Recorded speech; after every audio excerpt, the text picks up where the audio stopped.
Okay. Can you hear me? And I got you.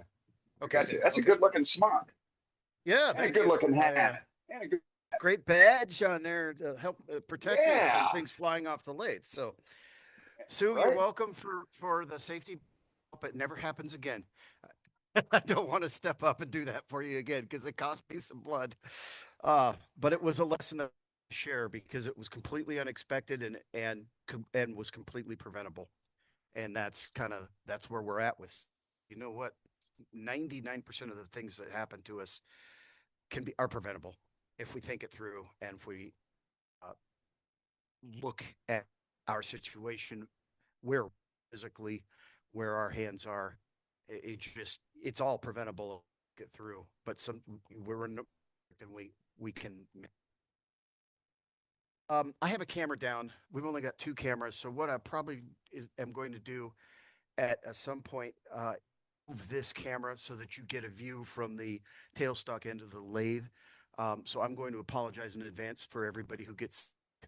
But what we're going to do is we're going to do one of my. That's the wrong camera. We're going to do one of my Hideaway vases. So I've got a piece of spalted. I believe this is box elder. It's very light. Might have to fall back to a second piece once we start turning this. But we're going to start with this, and it's about 8 uh, long, I believe, and 4x4. That's a good size for this project. You don't want a big, heavy, uh, deep project necessarily. Eight by 4x4. Um, so this is a good size, and again, for a block of old size, this is very light. So it might be a little beyond uh, funky, and I have another piece standing by that is also spalted, but might not be as. So we'll get this one. Hey Face JJ, shield on, of any course. JJ, any chance you can turn your on your mic? Uh, yeah. Is it louder over here? No, it's you're Okay. kind of Is this quiet. okay? How's that? Is that better? Yeah, that's great. Okay.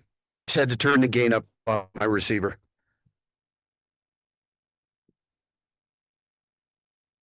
And just knock the corners off of this real quick.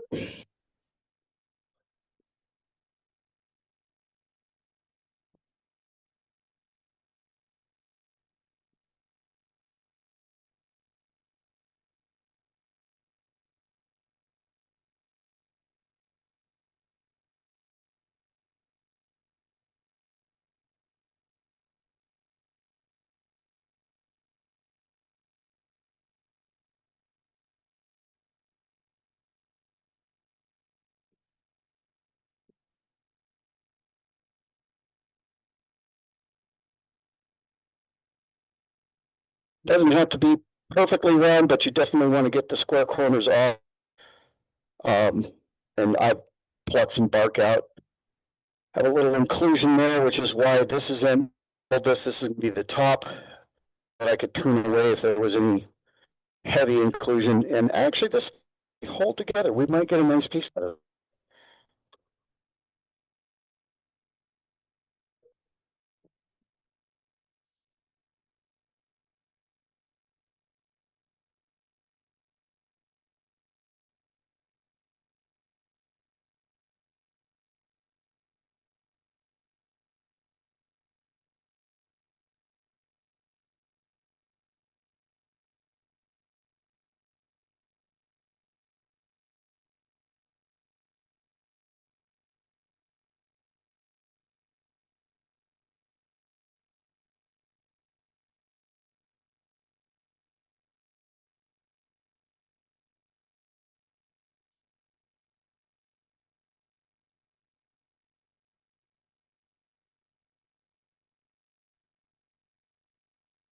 That's almost round. I'm going to take this side down a little bit more. I still have, but that's not really a big deal right this second. I'm more interested in making sure this is balanced.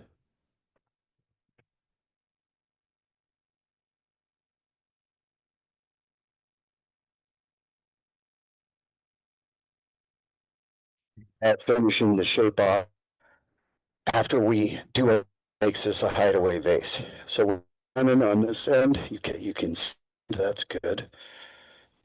And again, I'm working off missing my third camera, so bear with me.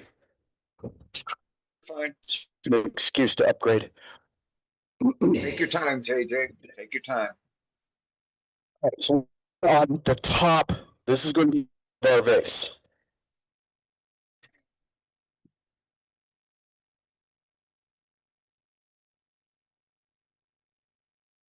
Make sure we've got a nice clean.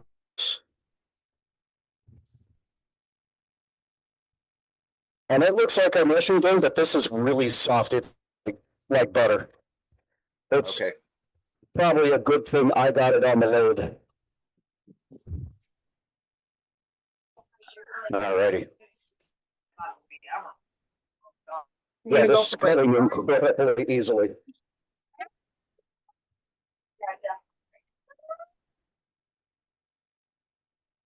Also, the mosquitoes are out, so you might see me dancing and jumping and slapping. Okay, got a tenant. That is punk.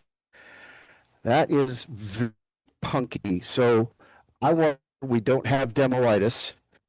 Going to soak that with some Parfix, and we're going to cut it a little bit deeper and knock down the top that's really shredded. So nice thing about Parfix 3408 is it's thin. It will soak in there immediately. Down around the rim, you guys don't that angle, but I've got it down around the rim too. Last quarter in and into the tin is soak fix. We'll hit it 140.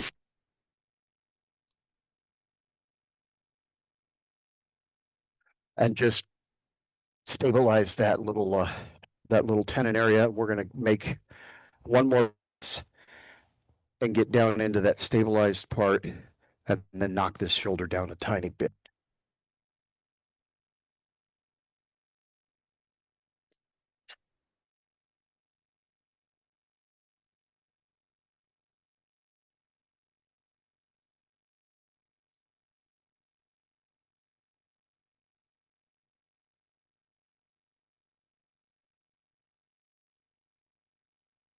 Okay.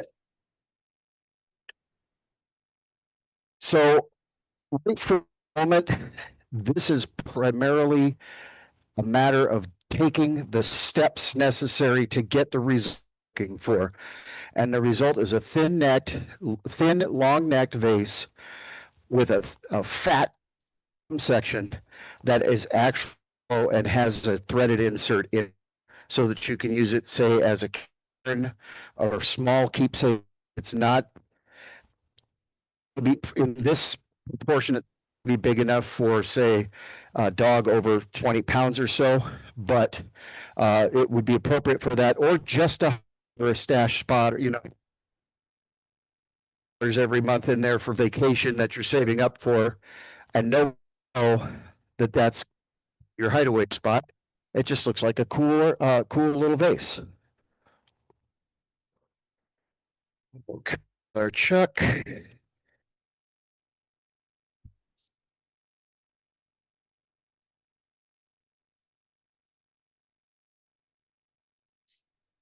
Did we overshoot on the tenon? No, we are exactly right on the tenon. I promise. We'll be fine. That'll hold. So we're going to come in now with a 1 1/8 inch Forstner bit. And that is an arbitrary size. It's up to you what size. That just seems to be what works for me in the doing this process.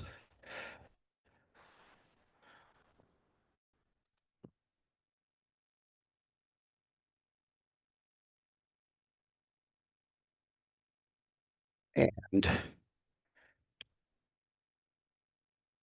a couple of things, and this is where the um,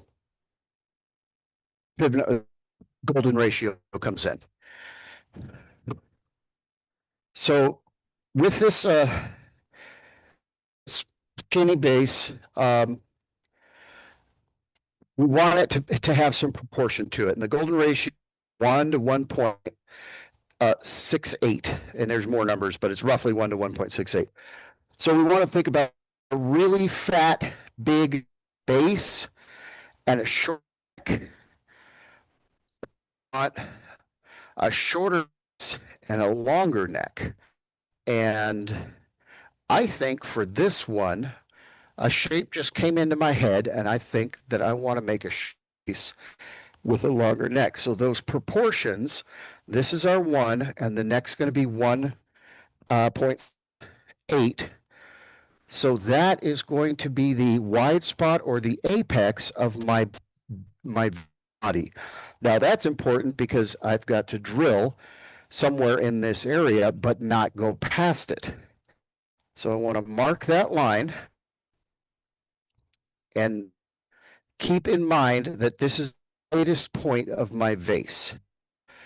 And also where I really need to stopping, especially if I decide to hollow it. Now this short, if I'm going to sell this as an, I need to do some hollowing. We're not going to do that tonight, but you definitely would want to come in and you think you're 1 1/8 wide at the bottom, but you're when you go side, you're going to want to kind of make an inverted cone and some area in here and just give it a little bit more size if you're marketing it as a keepsake urn. Do that tonight. We're going to just consider this as a hideaway. It's going to have, it's been, you could put a roll of bills, 3 inches depth. And if we look at our bit, that drill 2 inches. I probably should have put that into a Forstner extender, but we'll be happy with 2 1/4 inches for demo purposes. So the first thing you want to do is get a tenon on the top, mount it, and drill it in from the bottom. We'll do that real quickly, and this is going to go really fast because this stuff is soft.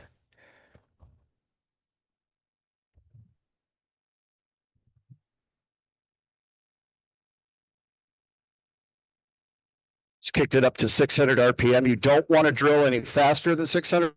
And your Forstner bit should say on it, speed up to 600 RPM.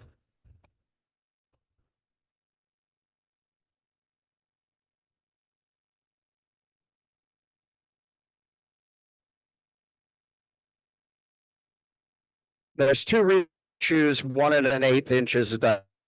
One is it's a decent size to hollow. It gives you room to move your tools around, but it's not too big. The other is the way to hold this to turn the rest of the vase once we get the bottom shape of the bottom finished is with a jam. And I have a 1/8 inch jam already made.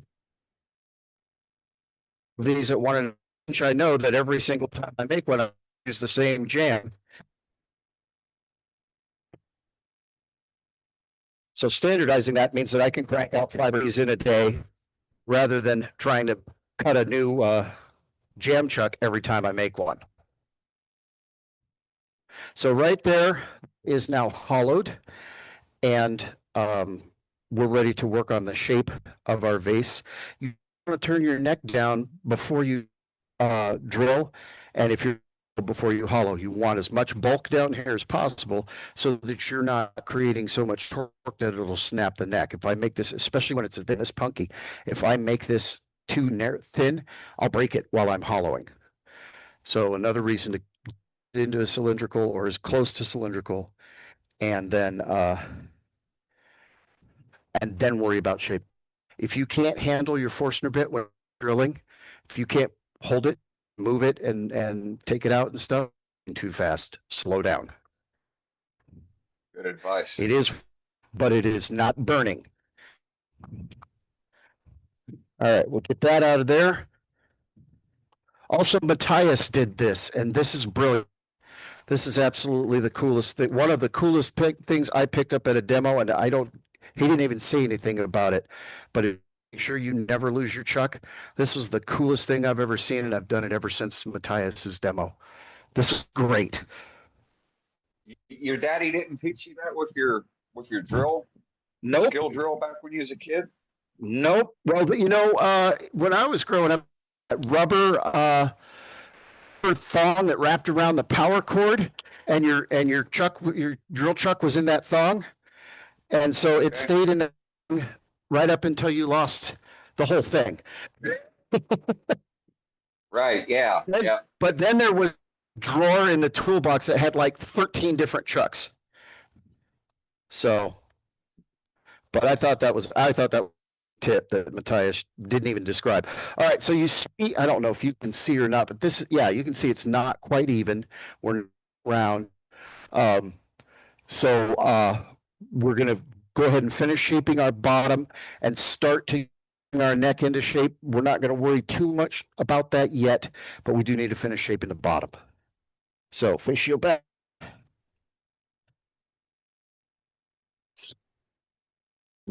Make sure that we have a nice flat.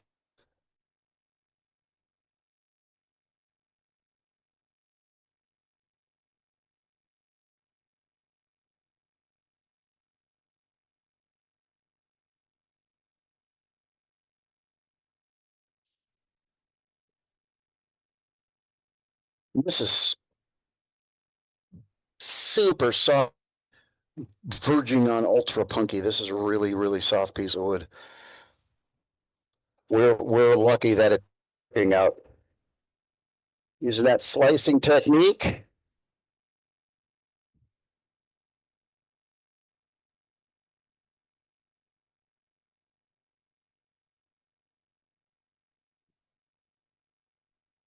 We're close, and that'll just before we reverse it.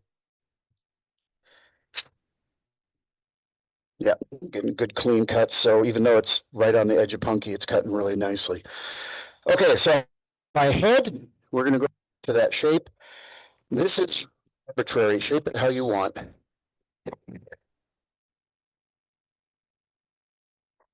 Remembering that you drill to a certain depth, and it's going to be at base. And you shape the neck of that base.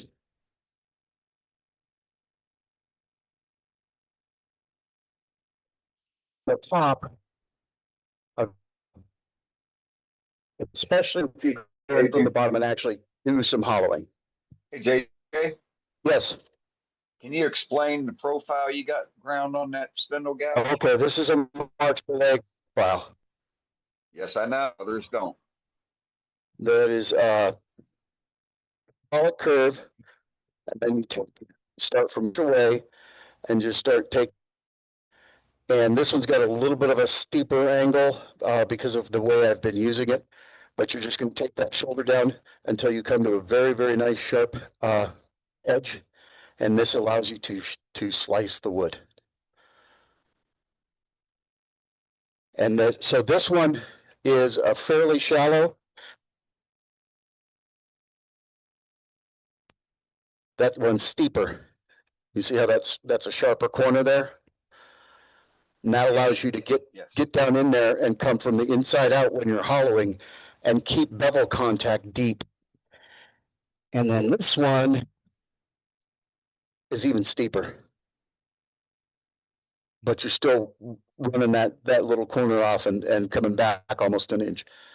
But that edge lets you get down into the bottom of the piece and come from the inside out and keep bevel contact at the bottom. Almost turns your spindle gouge into a skew. Yeah, yeah. And you really can make skew-like cuts with your spindle gouge. You can do it's incredibly versatile.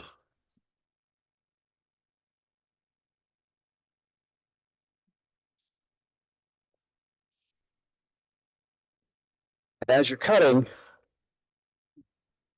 you're actually going to swing the gouge and keep that bevel directly along the line of your cut. So you'll see I'm actually shifting. Well, you can't see it. I don't have a way to show it to you, but I'm making sure that the gout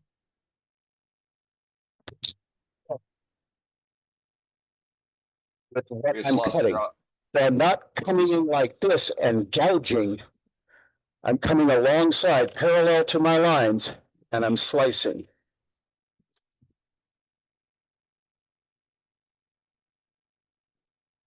And I can change the angle and the shape by simply rolling that edge in the direction I want it to go. And that winds around. And that gives me a nice, smooth, clean.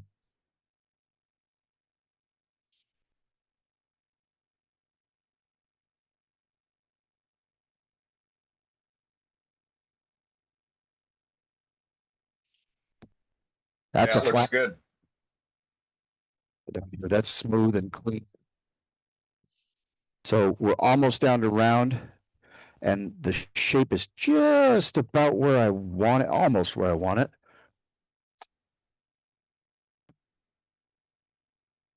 Here we go.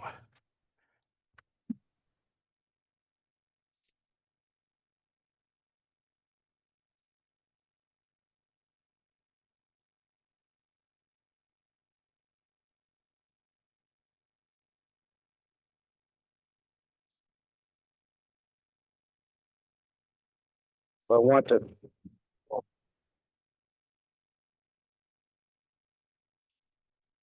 towards the base just a hair tighter.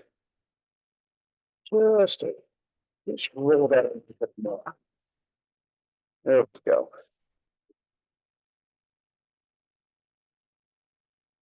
That's just a shape that I'm feeling tonight. Or almost perfectly round.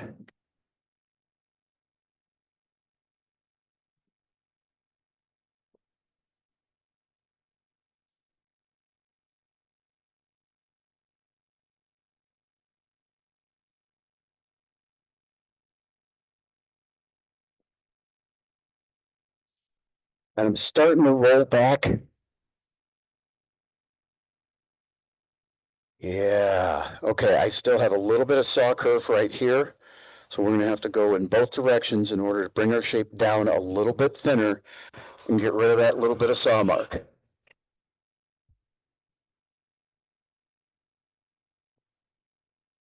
I'm just going to follow the same shape, but remove the thinnest amount of wood.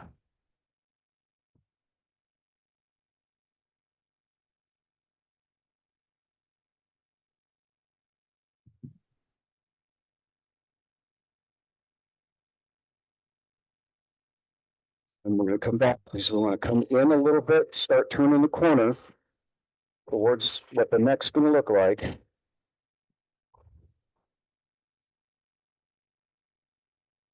we got rid of the flat spot. And I really like where that's going. Ugh, I still have a tiny little bit of that saw curve.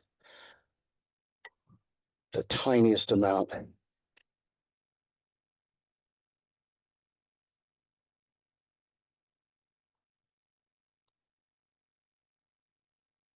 All right, now we drilled about 2¼ inches in.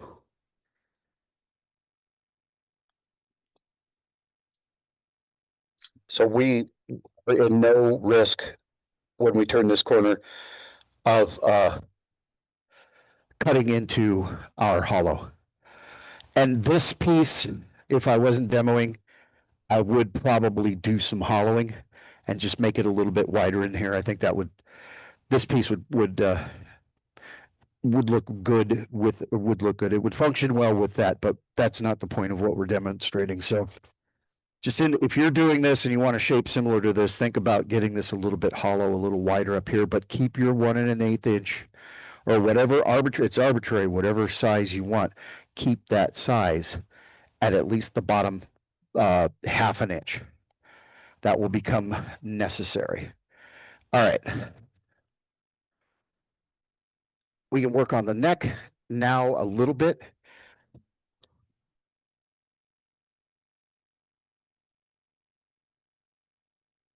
I'm just switching to my bowl gouge because I can remove that quickly.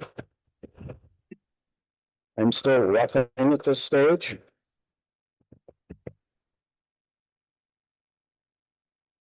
But that's sandable.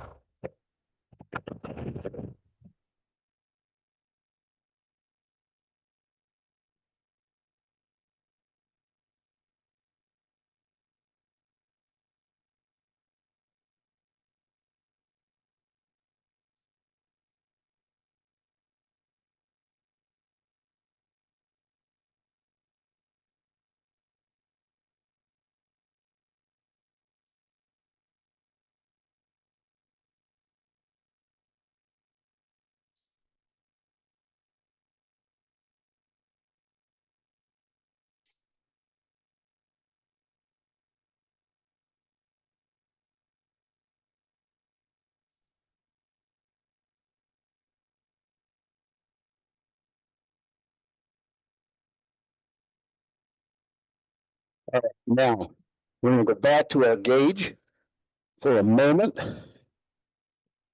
And yet we're about right where we need to be. My apex is a little bit lower, but we can fudge a little bit. We're in the neighborhood. That's still going to look pretty decent.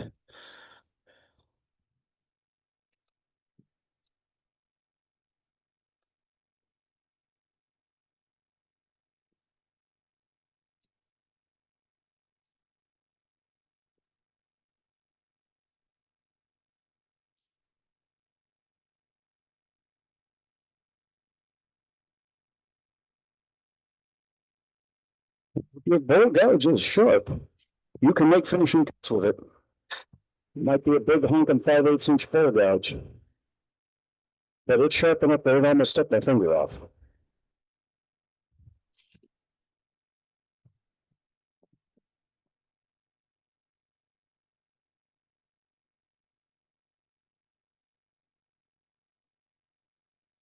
And I am not going to go down to full thinness. I'm going to keep some back.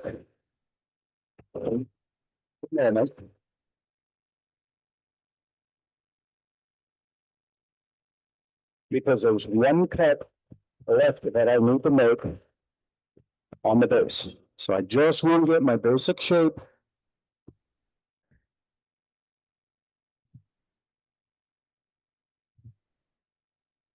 Make sure I see where I'm going, and I want that to be a little bit steeper. When it gets skinny faster. Y'all see how he's riding the bevel?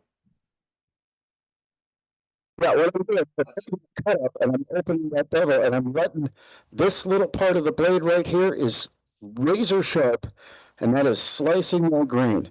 And no tear out cut. There it goes. There's no tear out. Right. That is nice and clean. There's a little tiny bit of cleanup work I can do, but let me show you. With the same gouge, 5/8" bowl gouge. It's a big honking gouge. I pick up that cut. I open the flute just a little bit. You can see where the woods, where the little shavings are coming right here. Yep. Okay, and I'm taking the finest of cuts. I'm letting the gouge move through the wood. Let me change that. I'm letting the wood move down through the gouge. I'm not shoving the gouge into the wood. I'm feeding the gouge through the wood.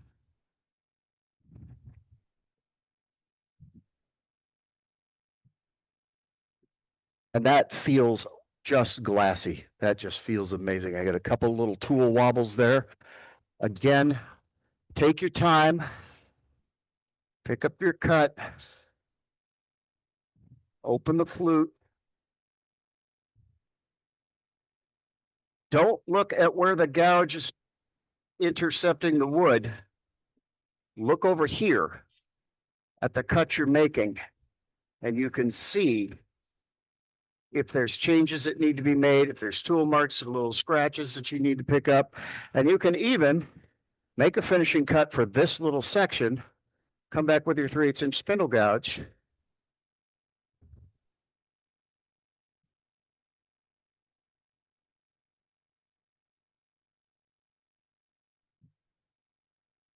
Take your time. Make a finishing cut.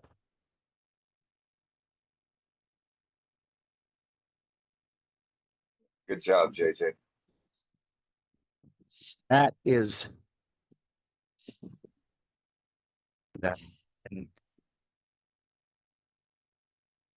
A glassy smooth cut. That's nice with wood that is verging on punky like this. That should be impossible, except Mark taught us how to do it. It's possible. All right. So I have my primary shape of my body. I hope you can hear me over the compressor. I have the primary shape Yeah, we of can my body, the hear you. bulk of my body. I can't hear you with the compressor going, Dane. I'm sorry. I have the bulk of my body. I've got essentially the shape I want. I may change that and make it a little bit steeper. We'll see how I feel once we get it reversed. I've got one more cut to make right here, and that's that little tiny ridge right there. There's just you can just see this little ridge. I've got to take that little ridge down. And I'm actually going to come from the inside out to take that down. So I'm going to basically make a pull cut with my spindle gouge. Very light. And I want to do that because if I cut in, it'll just shatter inside. So I just want to smooth that. And then do I want to see, I want a tiny bit of an undercut here. We'll just take a little bit down and just cup that bottom a little bit. And then we're going to do the same thing. Just bring that edge down.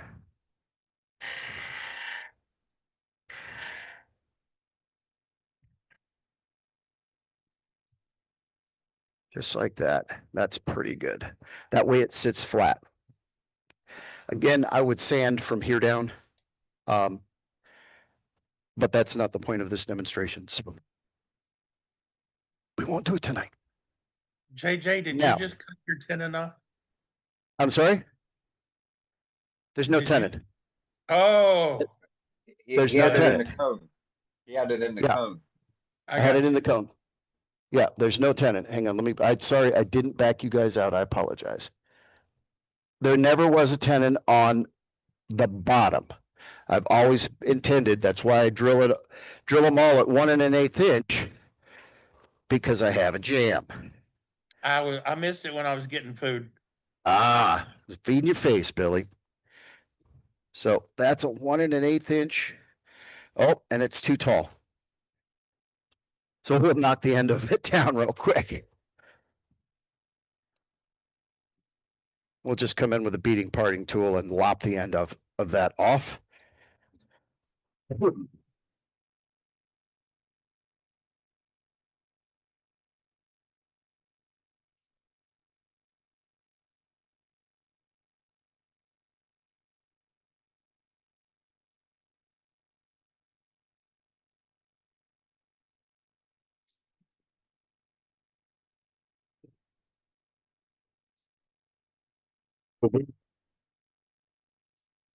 Hopefully that should be fine. Here we go. We are jammed. That should hold because this wood is so soft. Now, at this point, there's a couple of things that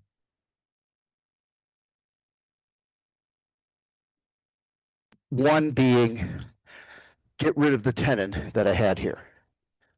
That tenon is now in the way. JJ, Yes. your mic is cutting out every 10 words. We lose a couple words and then you come back on. Okay. Shoot. That's the only mic unit I have.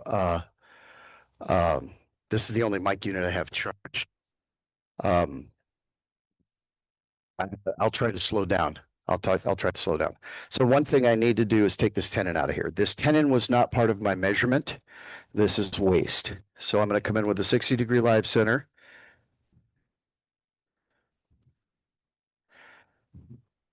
I've got my center already established, and I'm just going to take that down. Can you hear that? Hear what I'm doing?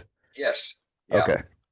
So my measurement with the golden mean tool, with my one being right about here, was to this edge. So everything up here is extraneous. We need to get rid of that.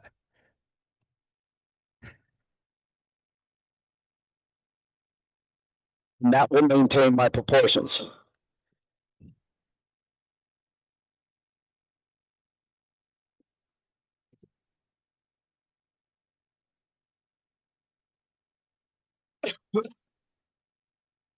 And I'm going to go ahead and start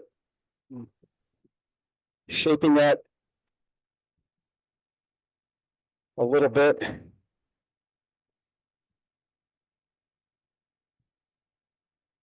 Because it's going to go down into the neck.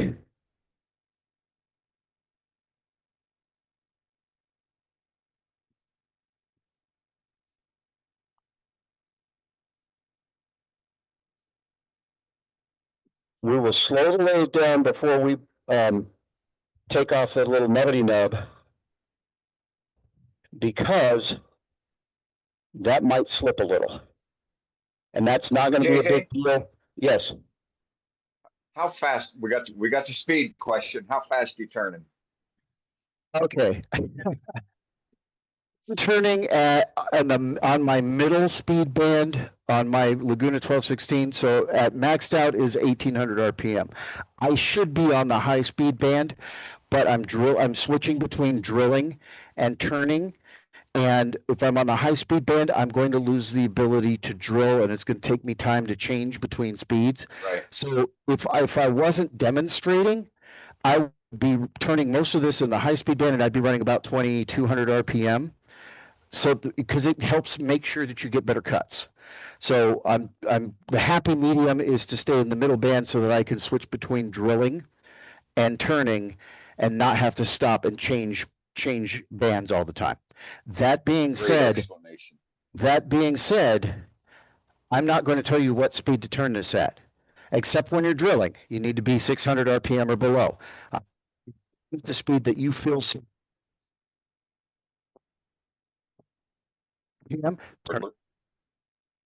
We're losing you on the mic again. I'm sorry? We're losing you on the mic again. I'm trying to say, turn at the speed that you feel safe and comfortable at. I'm not giving you a speed recommendation. These are the speeds I'm using because I'm demonstrating. You turn at where you feel safe and comfortable and answer it with your level of experience. Correct. Good answer. And I will always say, this is what I'm turning at, but I'm not telling you to turn at that. You turn where you feel safe. All right. Going to keep the 60-degree live center in, but we're going to take the live center out and go back to, and we're not going back to the Jacobs chuck. We're going to use a Mark Salé trick. And there's a very specific reason that you will see in just a moment why we're going to do this way. What I have is a 1 in 8 TPI Marks taper. And I'm going to put this in your live center. In the tailstock. I'm sorry? Yep, you're going to put that in the tailstock, and then you're going to drill through the headstock. That's what I do too. I'm going to put that in the tailstock. And then I'm going to take my Talon with the #1 step jaws on it. You're the first one that I've seen do this, JJ, outside of myself. Mark Salé taught me. Very good. Very good. This is one of the things that I learned when I went and visited Mark. Now, this essentially turns your lathe into a drill press. And what I've discovered, which I'm sure Mark will tell you too, is that you're going to drill straighter holes with your drill spinning rather than your piece spinning. And it works. and I don't know if it's physics or what, but it ends up working safer and easier, and it's safe. Now, one thing we need to remember, depending on what your shape is, see if I can get this in close enough. Depending on what your shape is here, one thing you need to remember is that if you're using this as a hideaway, and especially if you're going to sell this as an urn, you do not want this hole that you're about to drill in the neck to go all the way through. So you need to remember where you drilled to, which was 2¼ inches. Okay, right about there, which means that the maximum that I can drill and ensure that I've got solid is probably right to this line, which is 5 inches. And I have just about 4 inches of 3/8 inch drill bit here. So all I need to do is bottom this out, and I've got a nice long neck that you can stick twigs or something in, make it a little stick vase. And it looks like a vase, and people think, oh, and so it makes it more of the illusion that it's a vase. But you're what you're really got going on is that you are disguising your hideaway in the bottom. So drilling about 600 RPM. And this is just a bad zone of my lock. Hang on a second. Now, if you do this right, you can just slide your tailstock up, back it out, slide it up, back it out.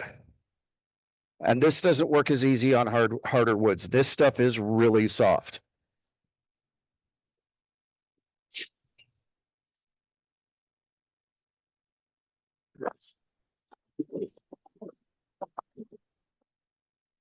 If this was a piece of cherry, we would not be drilling this like this. We would be using the handle on the tailstock.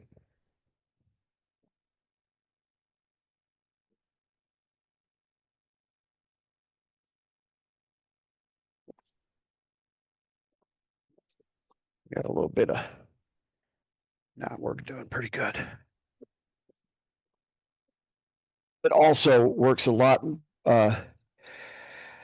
smoother on a bigger lathe, like a Powermatic with that big heavy tailstock. This is a pretty smooth operation with that big heavy lathe.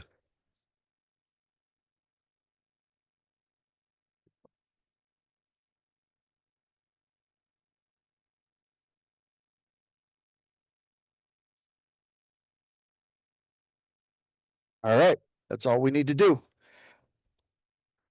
That is all we need to do.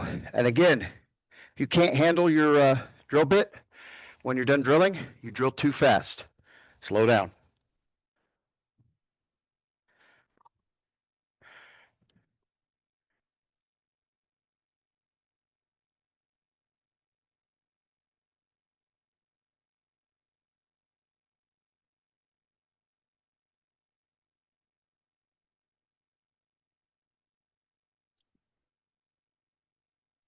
This is a handy little tool. Got mine from Bestwood Tools, and I'll tell you what, I break that thing out 3 or 4 times a week easily. It is a handy little dude. All right, I've got my hole. I've got the shape essentially of the neck. For the most part, I can come in if I want to from the end and do a little bit more on there. I don't think I really need to because of the way that I'm going to shape the rest of this neck. So we are going to finish the neck of our vase.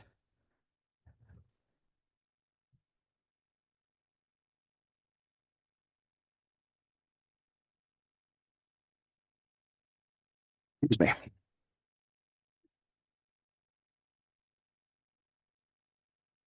All right, so we got a little bit. That's okay. Take about 30 seconds to unravel it.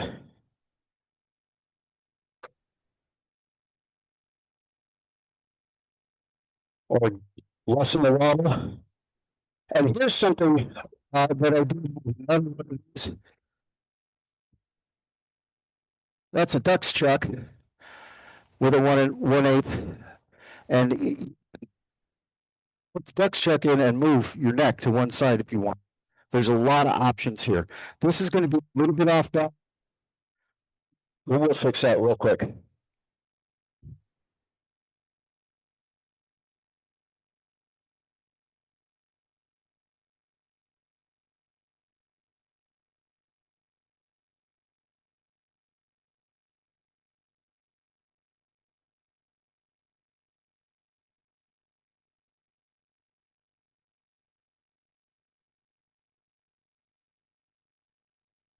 And I had to change this neck a little anyway. So we'll get that.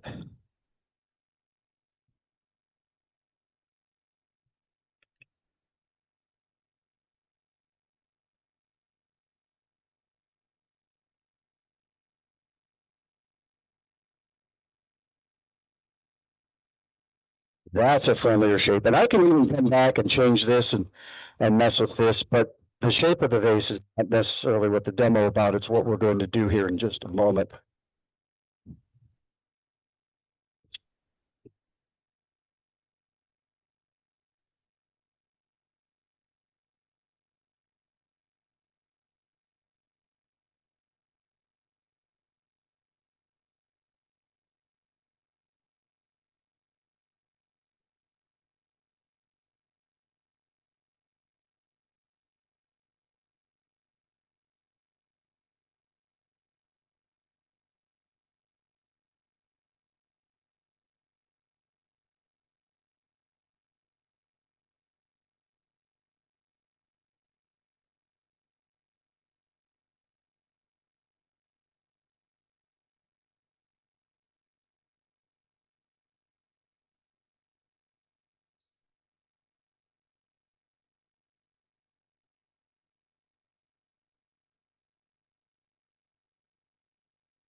All right, we start thinking about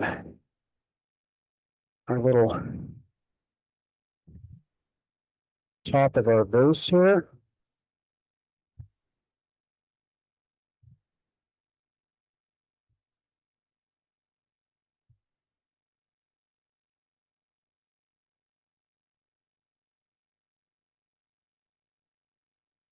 Remembering that we drilled that at 3/8 of an inch, and this is very, very soft wood. So I don't want to get it too skinny.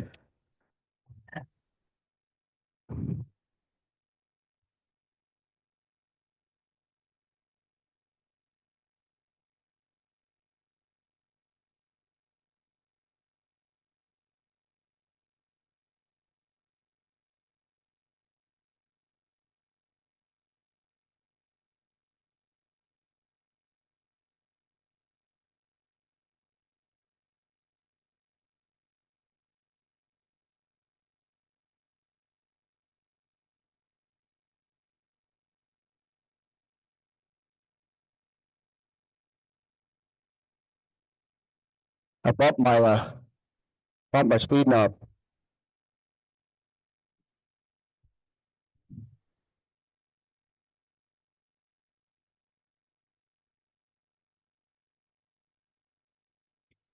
All right, that's pretty good.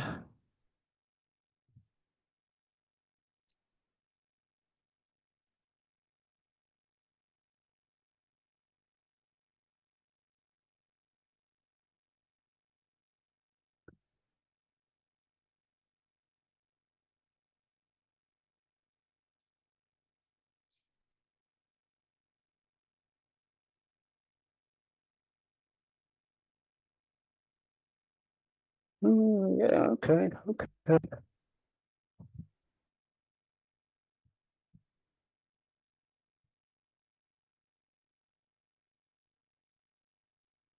We got that nice tall set. Won't take very long. This will finish with a coat of Parfix 3408 and then with Vonex and a little Vonex on top of that, and it'll be really, really pretty. We got some nice spalt in there. And just so you know, if you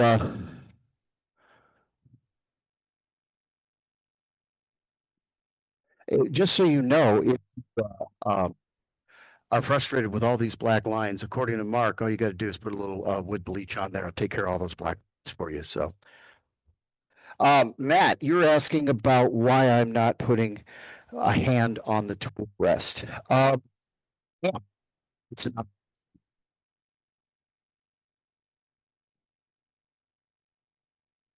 All right, your Losing your mic is mic. your mic. Yeah, your mic is just cut out completely. I'm missing the explanation. Hang on.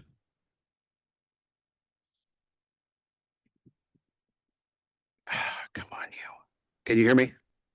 Yes. Yeah. Okay. Okay.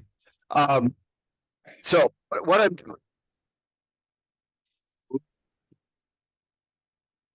Yeah, it keeps cutting out, JJ. okay. Is that better? My hand is Yeah. actually on the tool rest, so I'm picking up the cut, and the heel of my hand is right here, writing on the tool. But my But what Yeah. what I was seeing is like every other cut, your hand was not in contact with the tool rest at all, a good inch or two away from it. Okay. Well, So what I'm doing is I'm locking the triangle here. I was concerned about that. What I'm doing is locking the triangle and stabilizing this with my body. So Okay. what I'm Hand doing was is, out of camera range. yeah, The ridge back was just out of camera range. That's all. yeah. But what I'm doing is locking this against my body. So it's basically the same way you'd hold a rifle where your elbows are in and you're creating a tripod. I'm doing the exact same thing. I'm locking against my body. I'm resting in tool rest, and is in contact. It may not look like it, but I'm in contact with the tool rest the whole time. No, I can see that. That's very Yeah. clear.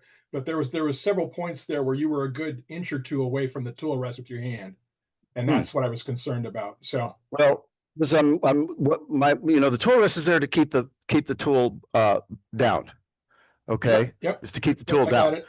But the stability is primarily from my body. The way I'm making this cut, here, let's do a cut. The way I'm making this cut, the stability is the triangle that I'm forming with my body. So I pick this up and I know I'm anchored. All the stability of this cut is coming from my body.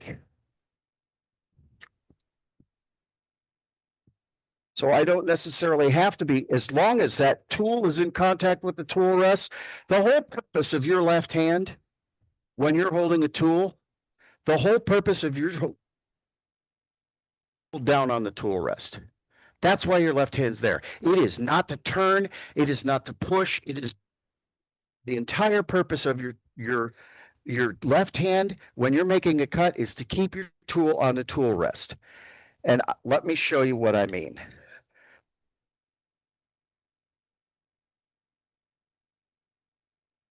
I have direct pressure straight down on the tool rest, and my body is what is moving the tool as the wood feeds through the cut.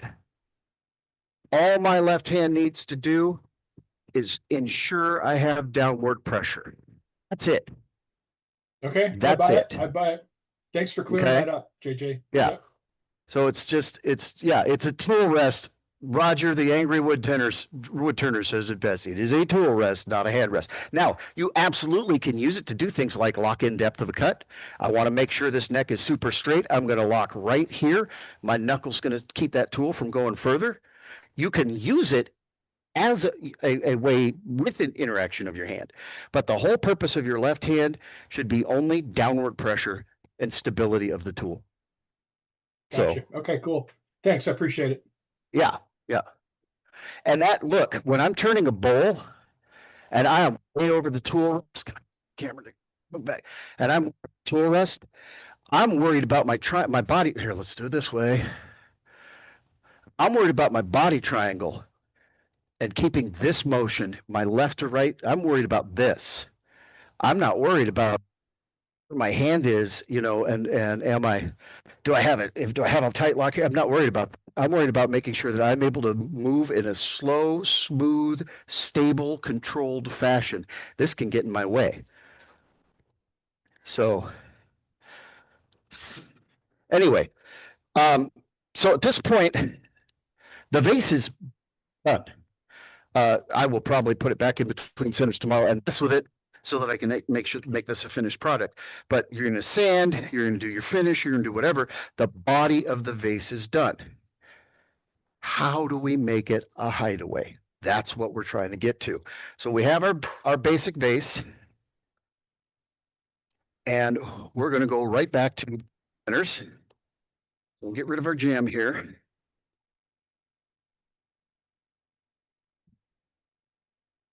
We're going to start over with a block of, in this case, Osage orange.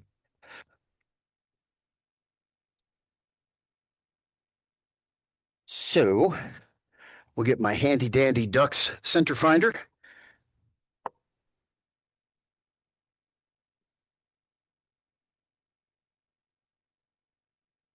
The Duxbury center finder is a fantastic little tool. Yes, it is.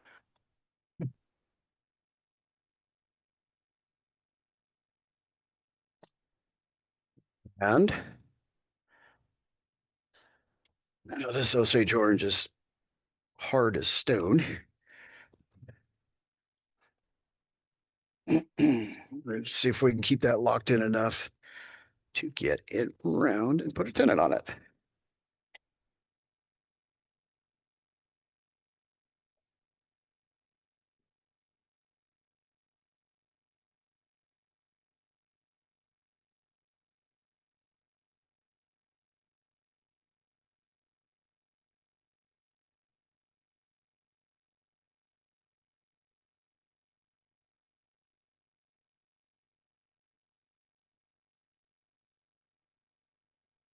Now I choose Osage orange because of all the woods that I can do a threaded insert with. This is probably one of the least expensive. And it takes threads really, really well.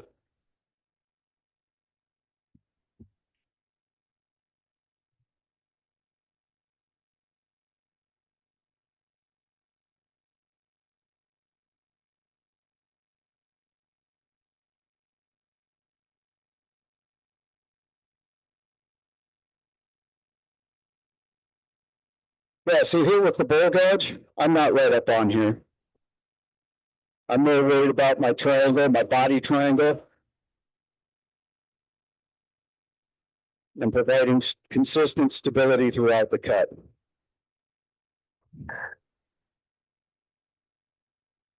All right. Put a tenon on that end.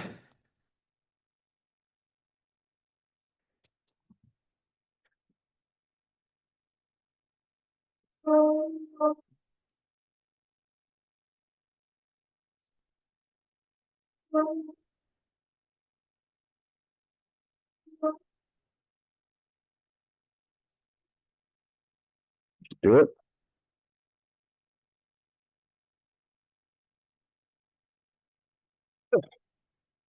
Now, there's a couple of ways that we can do this. One of the things that I could have done was in the bottom here. I could have cut a little bit, just a quarter of an inch, say. I could have cut a little bit of a recess or a relief. 6 1/2 dozen of the other. You can do that whatever way you want. We're going to go straight to 1 1/8 and make it a fit tonight just for time's sake, but that's an option.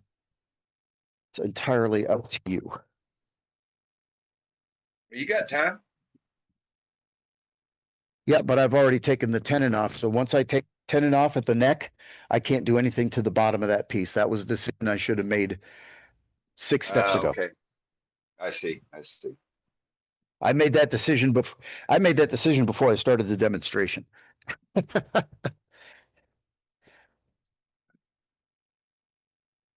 All right, I cut that 10 and too small. But you know what? We're right in the right range. We could Yep. cheat. Just open We're it up right. a little. We're right in the right size range. We can just cheat. Get a little pressure so to make sure that that's seated on the shoulders, which you're not supposed to bottom out. But Using we're right. 5 center. Yep, and that's why you always keep your centers. Start between centers. You can always make sure you're where you need to be. All right. So I drilled this Just at don't an get inch a and an eighth. catch. I drilled this at an inch and an eighth, so I'm gonna make sure that I've set, and I'm at an inch and an eighth. A tiny bit over because wood moves. So that's my inside diameter right here. And I'm going to turn this down to that diameter. And this is a trick that I've developed with this, with fitting this, is I'm going to turn this down to that diameter and I'm going to fit it from the inside out. And you'll see what that means in just a few minutes. So first I'm going to do is make sure I've got a nice flat surface here. Rest is too high.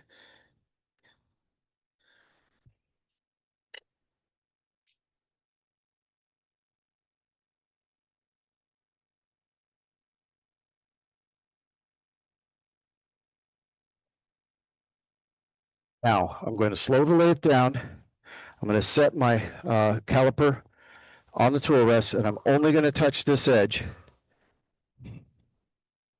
And I'm going to give myself a ballpark. And that should be an inch and an eighth, and we're going to sneak up on that. We come in with our beating and parting tool. You can bring the tailstock up if you desire. It's not absolutely necessary.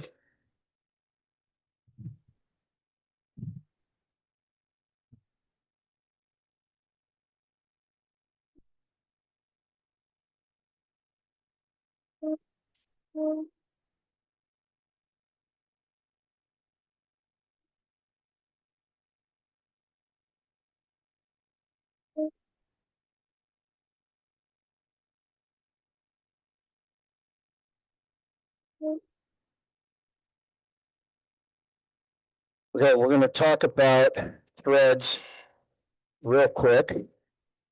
Currently have a 1 in 12 or a 12 TPI threader head.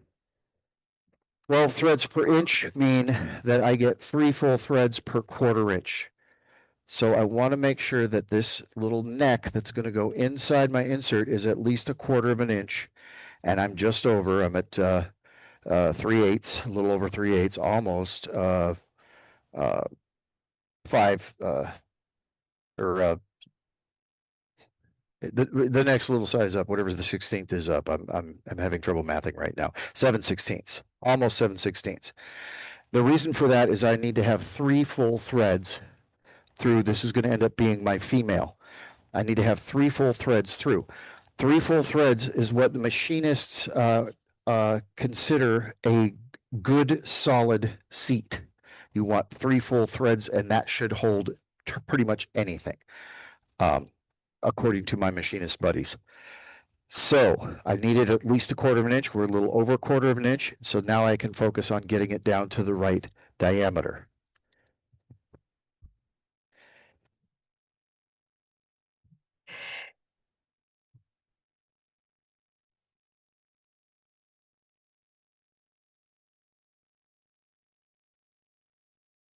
Now we want to make sure that we have nice parallel sides. So there's a couple ways we can do that.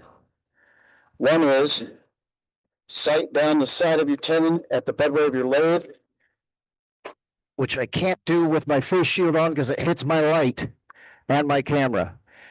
But I can sight down here and look and make sure that those are parallel. That's one way to do it. Another way to do it is use a tool that you know has perfectly parallel sides. I'm aiming for, again, this diameter. So I'll set the tool at that diameter again. It's just a tiny bit out of 1 1/8. And I will lay my caliper flat on there. And if I cannot see light, I know my sides are parallel. This should be cut perfectly parallel, and you should take care of your calipers and know that you can trust that that's parallel.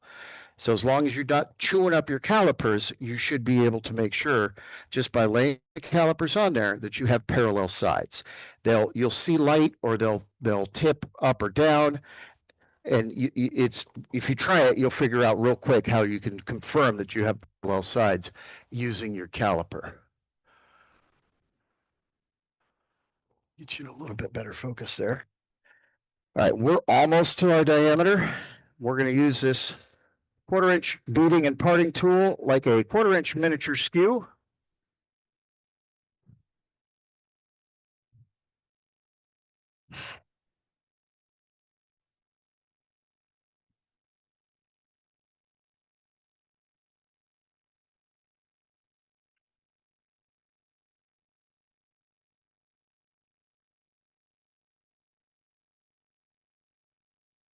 We are not quite at our diameter, but we want to confirm parallel sides again.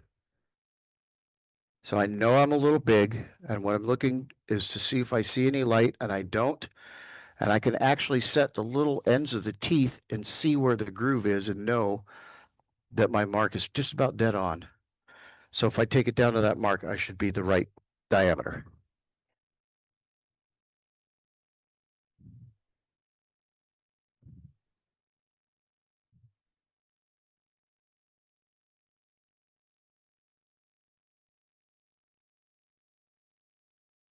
Now at this point, we're going to start trying to fit this like we're putting a lid on a box. So we're going to come up and go, nope, it's too big. And I can see that I actually changed the angle, and I actually have an angle. So I'm going to bring this edge down and try to fit it again.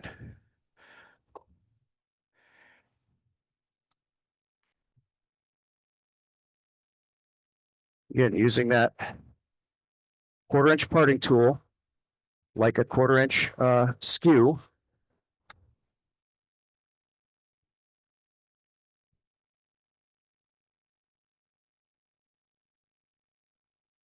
We're very close to a fit.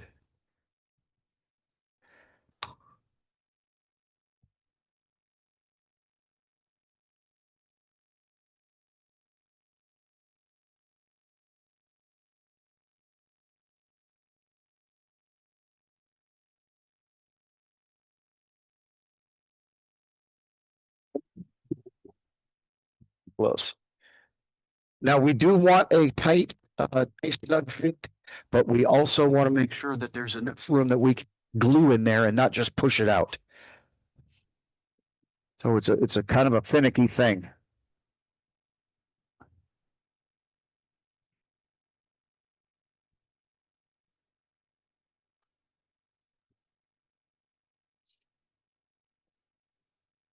We also have a wild variation in densities between the Osage orange and this this maple. We're Just so tight. Yeah, it's too tight. We're going to take just a hair more off. Just a hair more.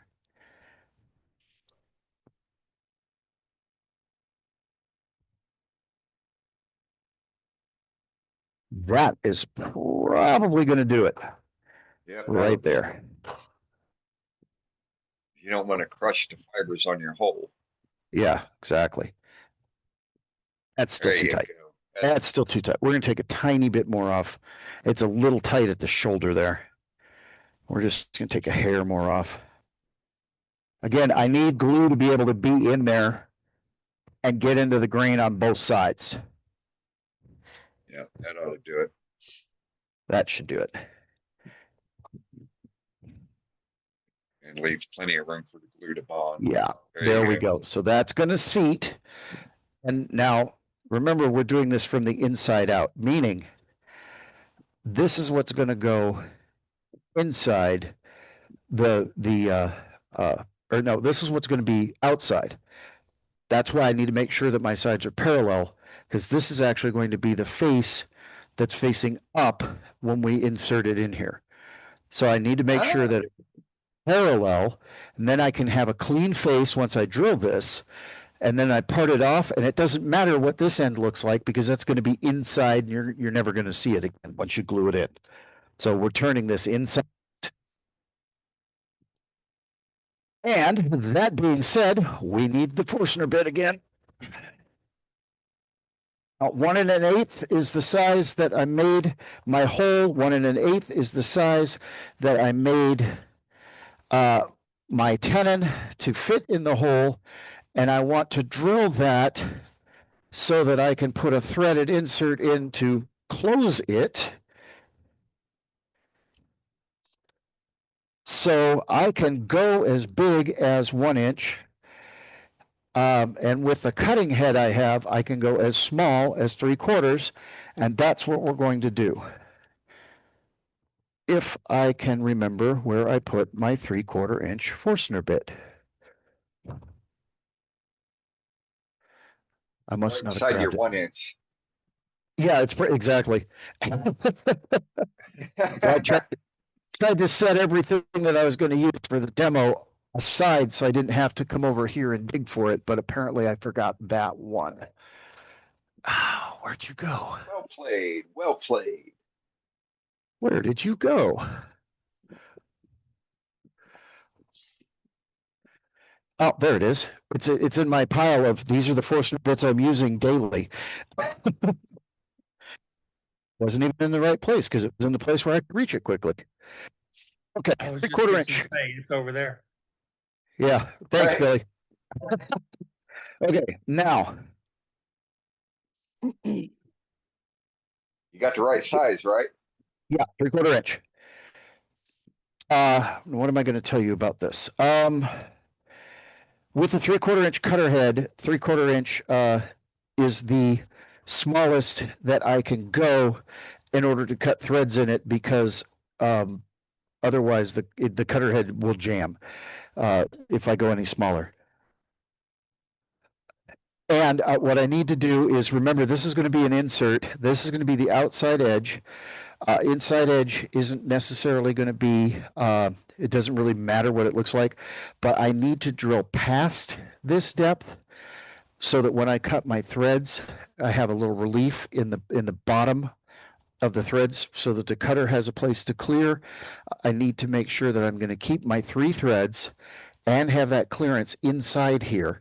So a lot of this, there's about a 1/4 inch of waste ultimately right here. So I need to drill past that. So I'm looking at drilling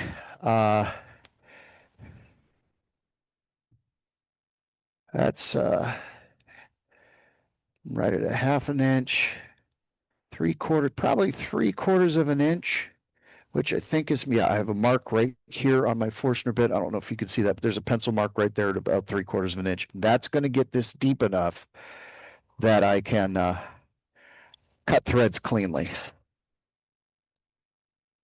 Osage orange is far and away denser than the piece of maple that I'm using. So I definitely want to take my time and drill a little bit slower. I'm at about 500 RPM. I want to take my time. I do not want to create heat. And I didn't tighten that down enough. That just popped loose. That was kind of odd. That made a popping sound when it came loose. Did I break my bit? No. That was weird. I thought that was tighter. That was odd. All right, we're good. I usually have this bit on a Forstner extender. I lost my line. There it is. My line moved over here.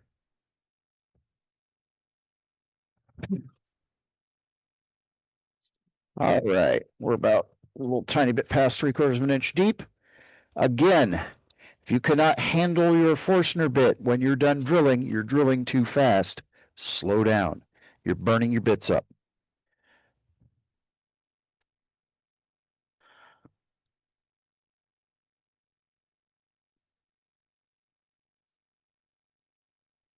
And here's where I wish I had that second camera, the third camera working.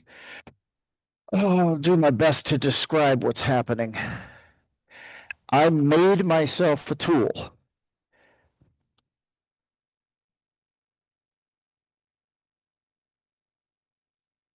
That I put somewhere. There it is. It's over there. It's over there. Thanks, Billy. All right. You see that little, got a little edge right there. Yeah. There we go. Okay. This is for down at the bottom. You've got to cut a recess so that the thread cutter has a place to escape. That's all this does. It's just a Stanley screwdriver. It works. I did not use my grinding wheel. I used my belt, my Sorby Pro Edge. So I didn't gum up my CBN wheel. And this tool is a little bit grabby. So if you make sure that your tool rest is tiny bit higher than center and you tilt it down, that should cut that recess that quick. And I'm going to bring it up about half the width of the tool.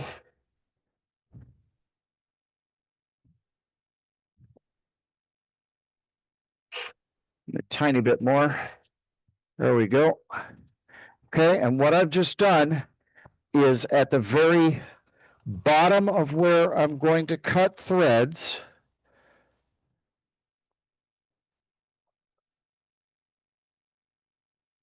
inside there, here's my mortise. What I just did was basically made a notch at the bottom of the mortise, so when the cutter head comes through, it comes clear and it doesn't jam up, because if it jams up, it's going to tear the threads. So if it comes clear of that, then you're going to have clean threads all the way down. That's important because these threads are actually going to go all the way through when it's mounted into the finished piece. The next thing I need to do, and that's all that tool's for, and that's the only time I use it in the entire project. But it's essential. What kind of screwdriver are you using there? Is that a Craftsman? That was a Stanley. Okay, Stanley. Yep, it was just a Stanley. It was just a $2 Stanley screwdriver. All right, next thing I need is a chamfer right here. And that's going to allow the threads to enter cleanly.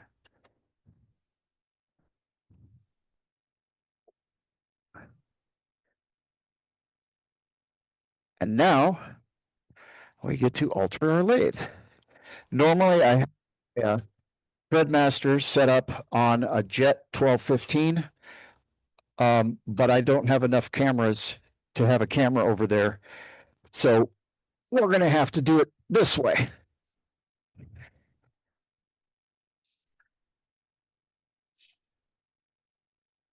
First thing we're going to do is install the cutter head. That is a 3/4 inch cutter head. It's carbide, and that goes in a collet.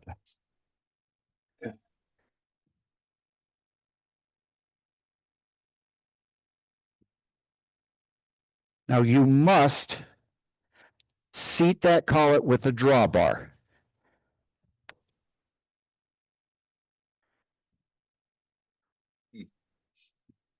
Cutter head almost looks like a spiral head.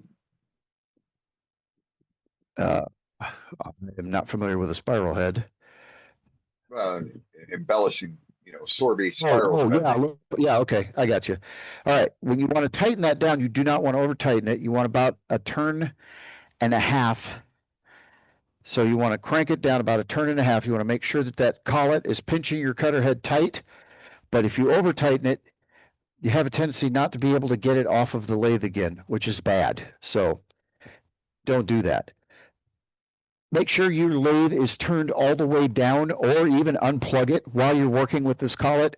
If you bump the power switch and bump this, it will take flesh right off of you. Be very, very respectful of that sharp collet, or that sharp cutter, because it will hurt you.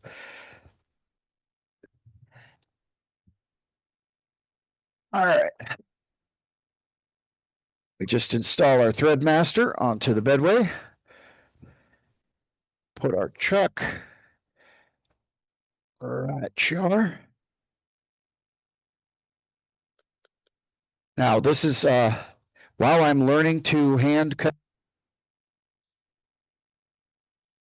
make thread projects, while I'm developing the skill to hand chase threads, which I just am not. So this is a solution that allows me production, allows me to reproduce, to make multiples fairly quickly and accurately. It's not the only way to make threads, but for me at this point in time, when I don't know how to chase them, it's the best way for me.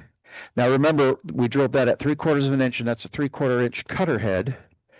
So this is all adjusted for the other lathe.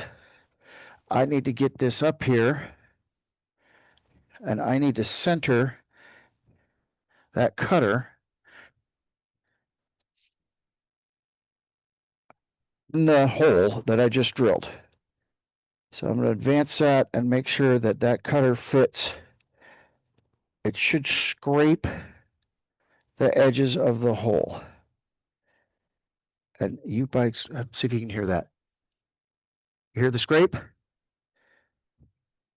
You probably didn't. No. So you just want it to scrape the edges of the hole. That means it's centered. You can see that it's centered if you look in. Then this is something I learned from Mark Soleil. I'm cutting 12 threads per inch, 12 TPI. And 12 threads per inch are 46 thousandths of an inch deep. So I could just take this up to 46 thousandths and go to town. But if I want to make sure I have clean threads and I want to make sure I don't have any torn threads, I'm going to break that down into 3 passes, 20,000, 40,000, and then add the final 6. And that should give me clean threads. So we're just going to very carefully advance our cutter. You can see shavings coming out. I can actually hear it cutting. And this is a little brake screw right here that helps prevent that from grabbing and spinning the workpiece. So it gives you some drag. For your depth of cut, what are you watching? The threads being emitted by the chuck and the thread adapter? Yeah, so this right here is 12 threads per inch. Right. So I'm cutting this female in there. So what I'm watching is just to make sure that I see when I clear the bottom, but I don't really need to watch this. I'll feel it when it passes clear. It's just habit to look. Okay. I'm more Yeah, concerned about taking my time and making 3 clean passes and not letting something like that happen, whatever that just was. So we'll stop the lathe and we'll back this out because that was something new. And hang on a second. Here's a cool little feature. This is a key lock, or bedway lock. Put this in here, tighten it down. Again, everything's adjusted for the other lathe.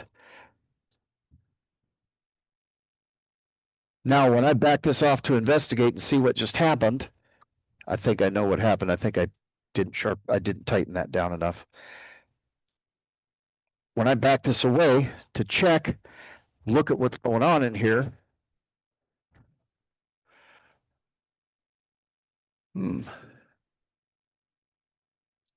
That is really odd. We might have to cut that end off and re-drill.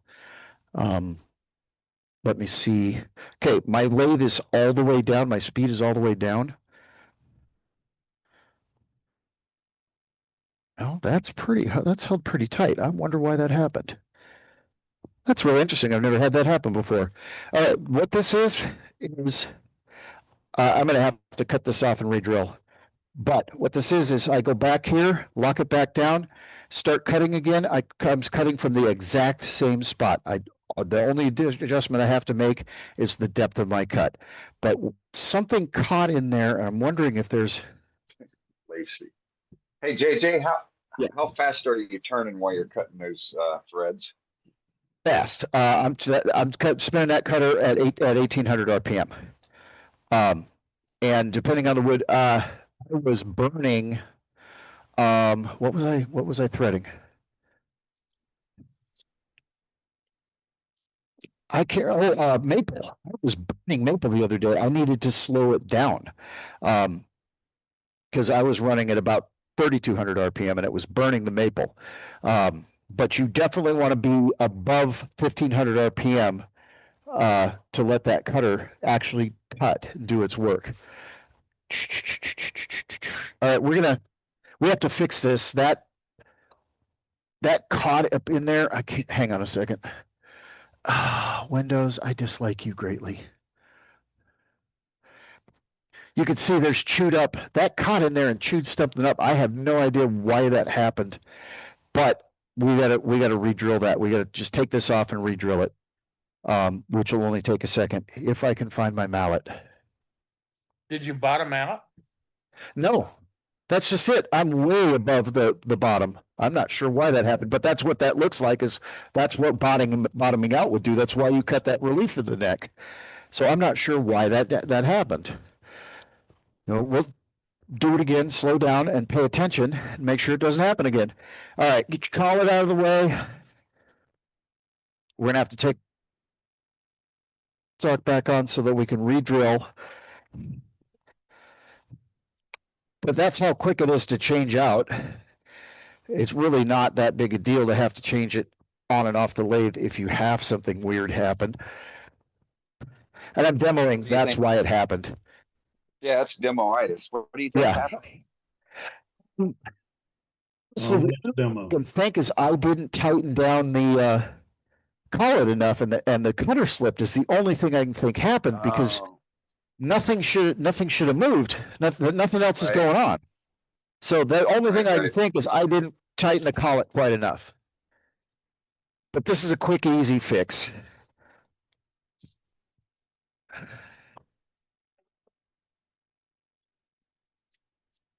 Now I can take this off, but it's not really in the way.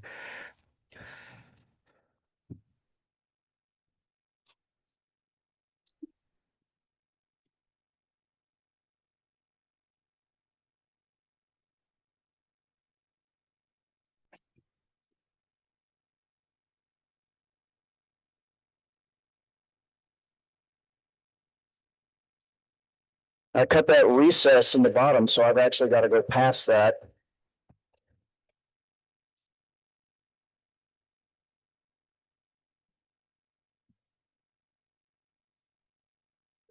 Go. JJ, couldn't you have used that old shoulder to extend for the new one before you cut No, it because off? I cut the recess in the bottom, so that would leave that recess at the top of my threads, which would negate my depth. That's not what I meant. What are you asking? If you could have just used the existing diameter to Oh, go yeah, I could have done that. Yes, but I still have this set. Yeah, So I was just thinking it could have been faster, maybe. Ha! yeah, I probably could have. You're not wrong.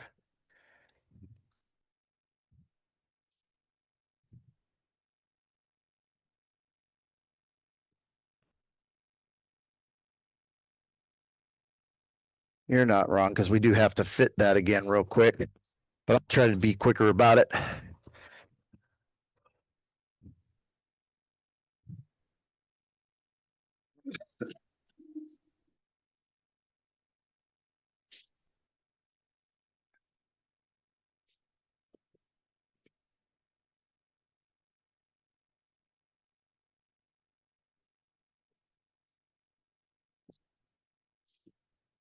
Again, Patrick using the said- Patrick said Well- three-quarter inch cutter in a three-quarter inch hole has no room for error.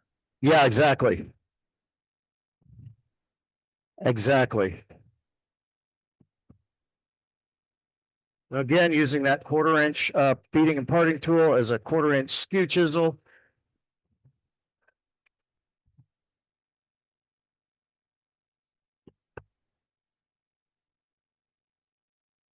Looks like my sides are pretty parallel. Whoops. We're good. Nice.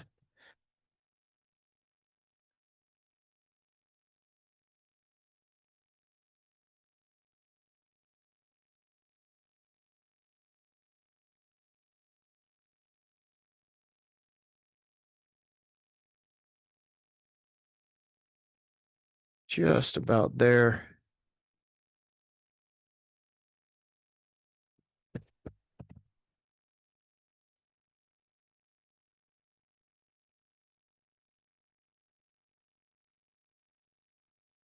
Ha ha ha.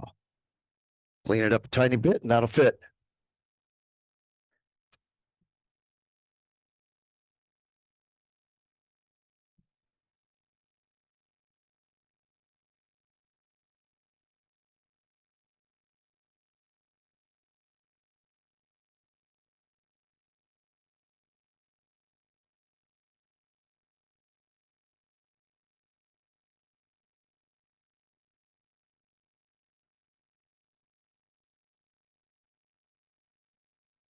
Beautiful. That's what we want. All right, we'll drill that again real quick.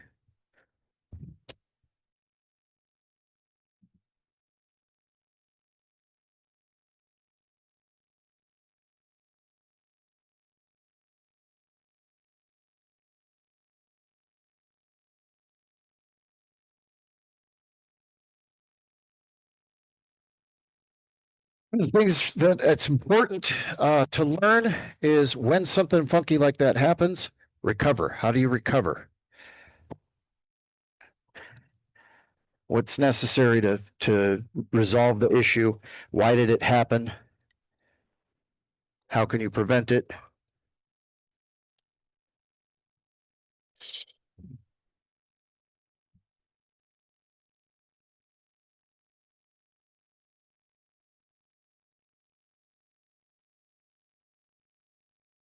Where's my 3/4 inch mark?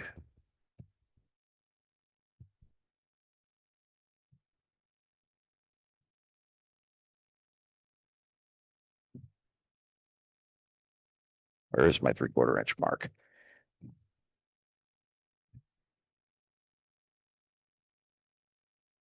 There it is.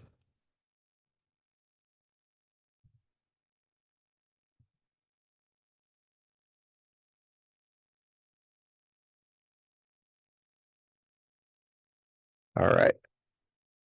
We got our depth back.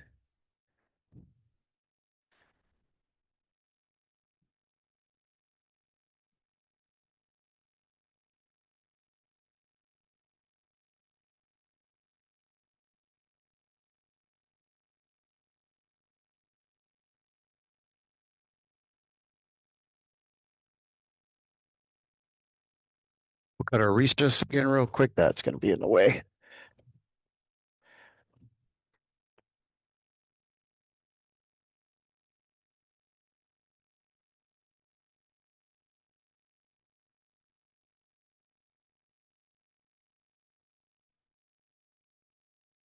So that's our little recess tool again.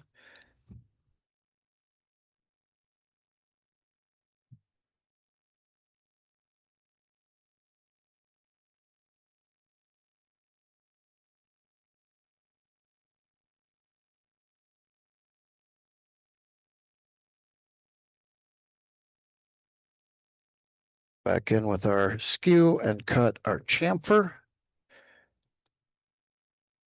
Or not our skew. Our 1/4 inch feeding and parting skew.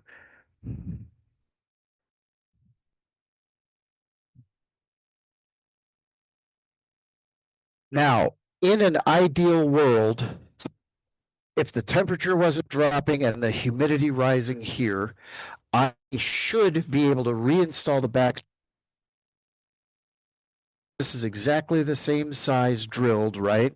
It's the exact the same wood. And I should be able to make no adjustments and just slap it back in there and start cutting. The problem is wood moves. And even Osage orange is going to have little shifts and moves and things, even in just a few minutes. From scratch again and reset everything. When you have to make a correction like that, start again as if you're starting from zero. So we'll get that in there, make sure that that's seated, and we'll tighten that down harder this time.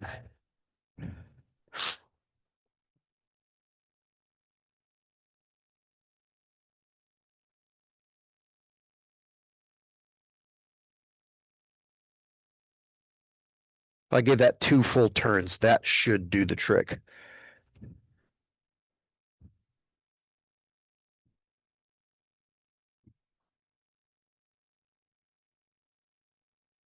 So I'm going to zero this out, line it up again.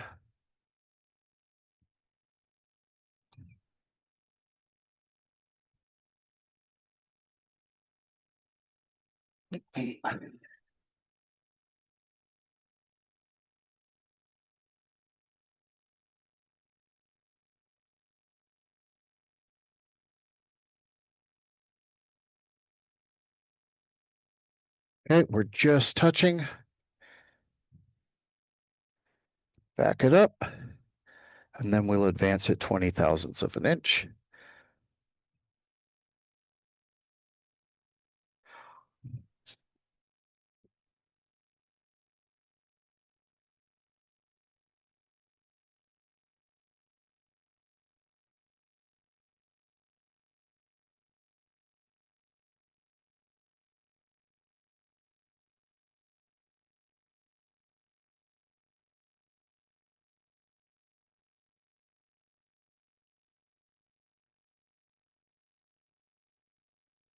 Now, a frustrating thing with the female threads is you just can't really see what's going on.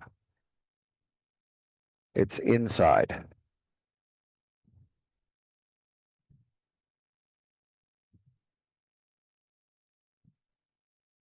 Male threads, you can watch the whole process so you can see the whole cut. Female, you really just kind of have to feel it.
All right, almost there.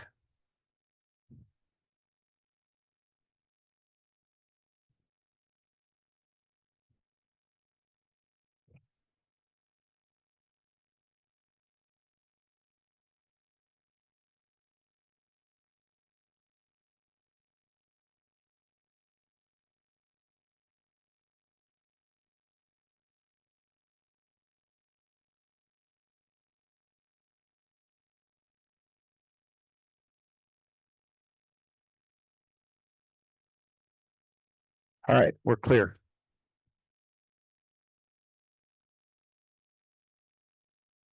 So I cut it 20 thousandths I'm going to add 20 thousandths. Make another pass.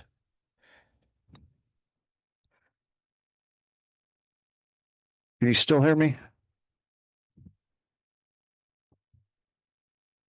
Can you still hear me? Yes. Yes, we can. Okay.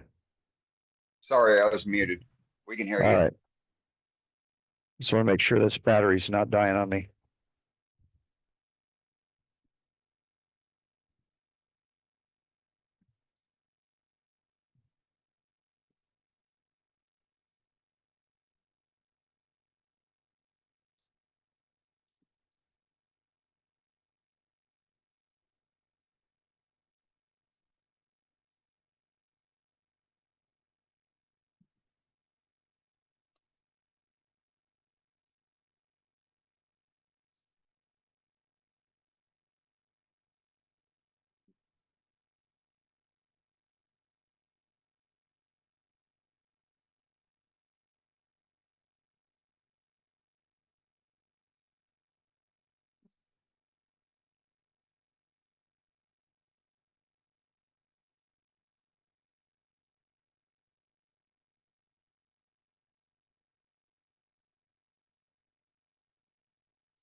And we're just about there.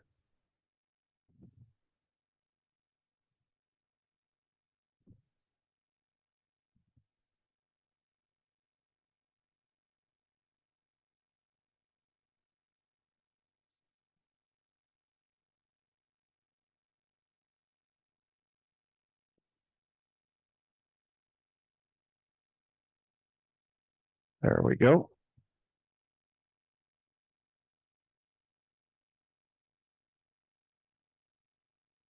We'll pull that out, make sure that that's clear of any debris. And make a confirmation. Yep, we are cutting all the way to the relief, so we will add the last 6 thousandths of an inch. And we'll go ahead and set this in case when we pull it back, we'll look into it, and if we see flat peaks of our threads, which shouldn't, we might want to make another pass with an additional 3 thousandths of an inch. But I think we should be fine. I think we're gonna have good clean threads.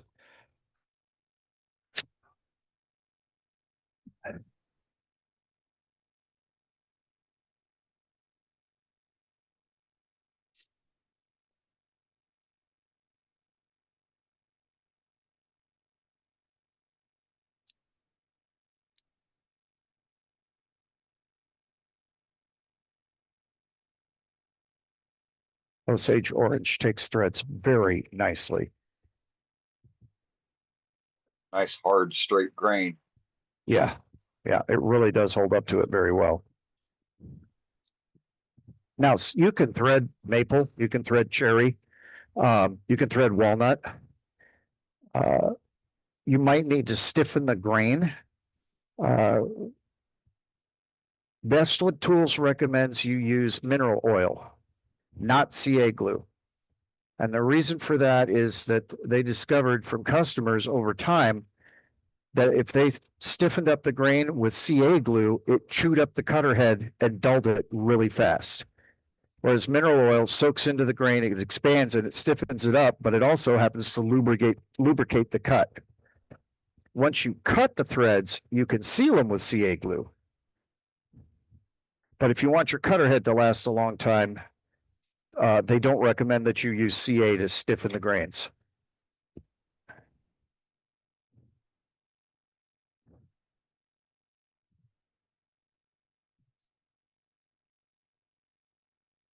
He had customers that were going through cutter heads in 3 months, and they kept ordering new cutter heads. And he said, "You shouldn't be burning these up so fast. What are you doing?" Well, we stiffen the grains with CA glue. Well, there's your problem. All right. So you want to look, we have nice sharp threads. We can go in here with a nylon brush. An old toothbrush works really well, and just clean any little fuzzies out of there. And I will pull this off of there and show you, but turn the lathe all the way down, remove power from the lathe, do something to make sure that if you bump a power switch, this sucker's not going to move, and take it out.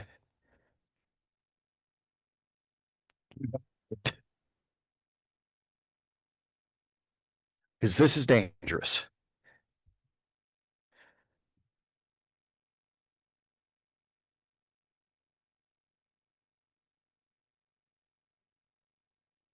Last thing you need is that thing free spinning with you not paying attention and turn around and bump into it and take a finger off.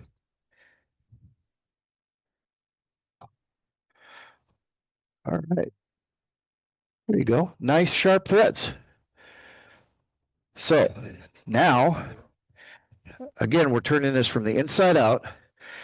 So this is our outside surface. So now we'd want to do a little sanding if we needed to, do any little cleanup, and get that prepped for what it's going to look on the bottom piece.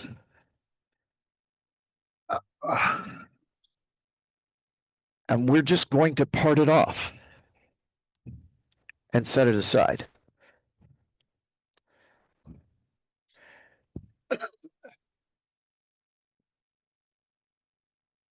So we're going to come in with my ugly homemade thin curve part tool.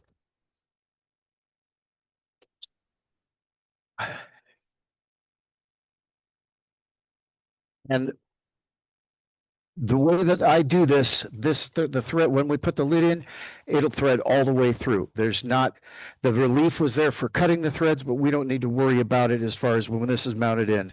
The lid should have the ability to go all the way through.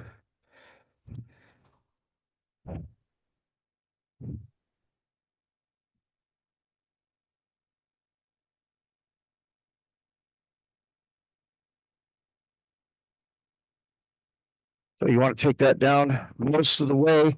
If you don't want to chase it around the floor of your shop and try to figure out where it ended up, at that point, you want to remember what you did with your thin curve pull saw, which you were using for something else entirely the other day.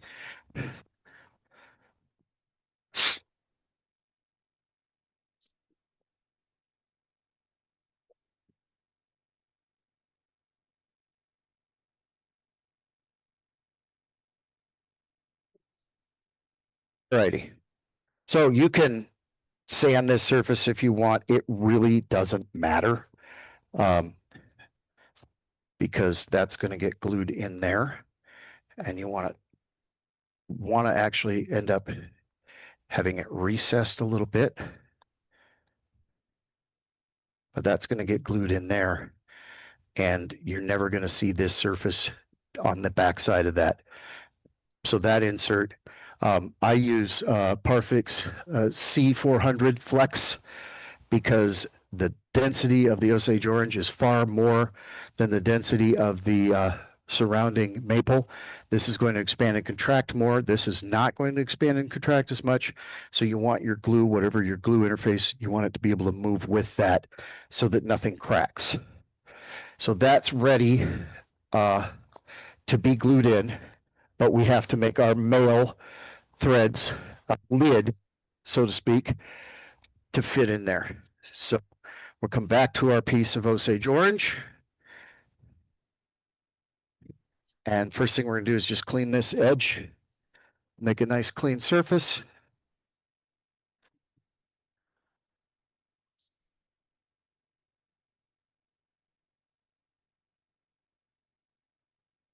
JJ, a question was asked. If you're doing multiples, can you make one long and part off more than one? You got, I can't say that again. Could you make that extra long, like 2, 3, 4 times as long, and thread it all the way through, and then cut off as many as you want if you're doing multiples? The up to the length of the cutter head, which I think mounted only gives me about an inch. But yes, you could. But with 3/4 of an inch depth, that's not that much extra.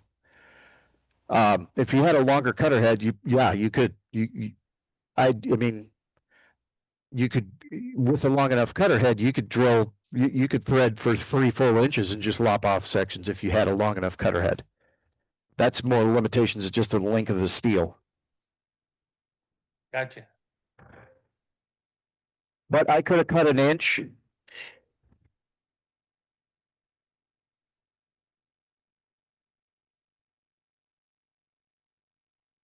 All right, nice clean surface here.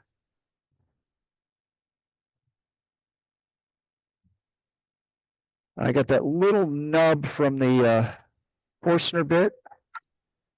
I want to clear that.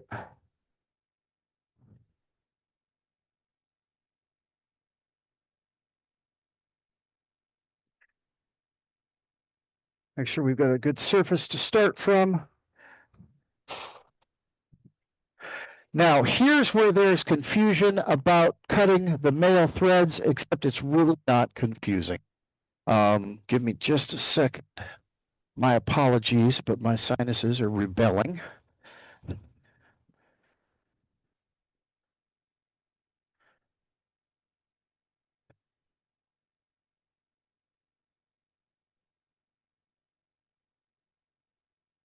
We have something that blooms as soon as the sun goes down, and it's killing me. Not sure which flower it is, but it's full bloom right now. Okay, here's where there's confusion, but it's really not that confusing. Remember when I started cutting the thread, I told you the depth of a 12 threads per inch is 46 thousandths of an inch. So in order to make the tenon the right size to fit, you want to take your female threads, cut the inside diameter, which should be right around 3/4 of an inch. Well, it'll be a little bit off of it because you did cut threads, 776 thousandths. That number is really not important. Zero it, add the 46 thousandths depth of the threads you just cut and the 46 thousandths depth of the threads you're about to cut, or 92 thousandths of an inch. So you just open your digital caliper up to 92.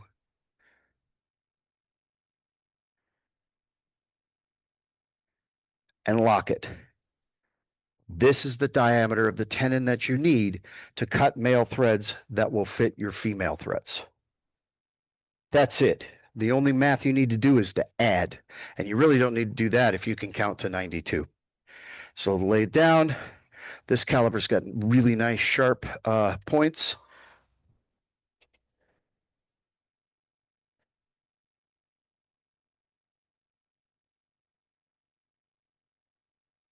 I can give myself a target. Now, because the way that this is going to mount, I'm going to basically countersink my female threads, right? So I want to consider a shoulder, and it really doesn't matter how long my male threads are as long as I have 3 full threads, because if I had an inch long male threads, it'd just screw all the way through. So as long as I get 3 full threads, it really doesn't matter how long that is. What's more important is the little head at the end of it, and we're going to figure out and fit that. But it really doesn't matter how long it is, as long as it's at least 1/4 of an inch long, so I get 3 full threads. So we're going to go a little over 1/4 of an inch so that we can cut a shoulder, but we're really not worried about going much past that. And again, that 3 full threads is the engineer's number that they tell you. If you have 3 full threads, you've got a solid connection.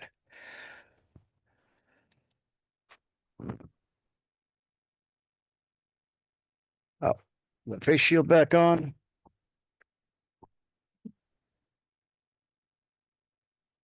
So this is a 1/4 inch heating and padding tool.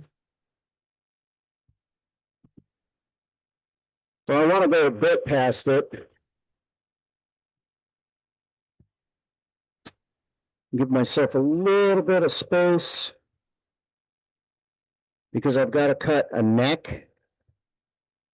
The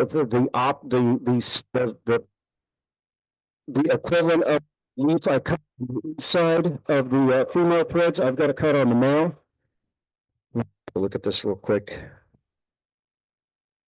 because I can't see my mark very clearly. Okay, that is my mark. Okay.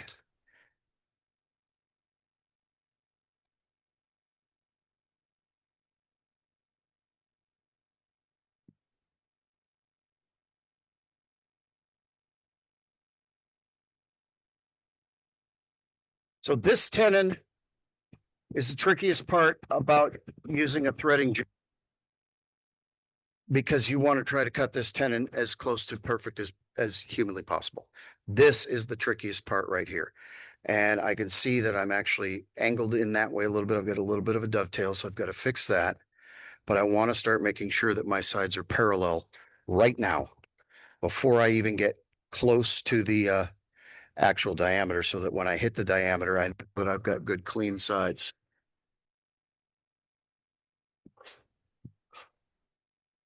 This tenon's the trickiest part of this whole procedure right here. We're going to go down and measure it again. Double check our mark.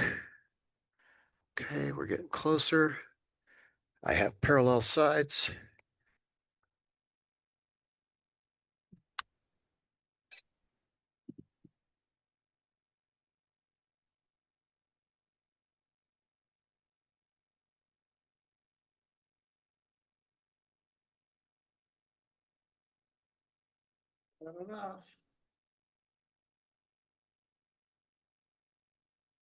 Gotta take my face shield off because it's getting in the way of seeing my sides. I do have safety glasses on though. All right, we are very close.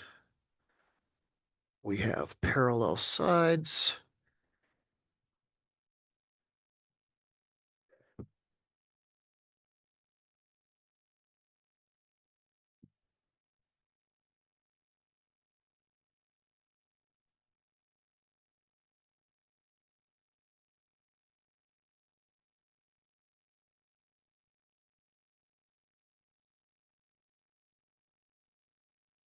We're right on the verge of our diameter. Right there. We're just going to brush it a little bit with the tool.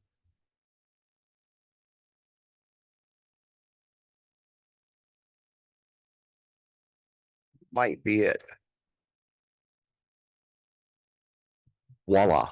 That is the diameter that we need for our male threads. Now, we have to have a shoulder, like I was saying.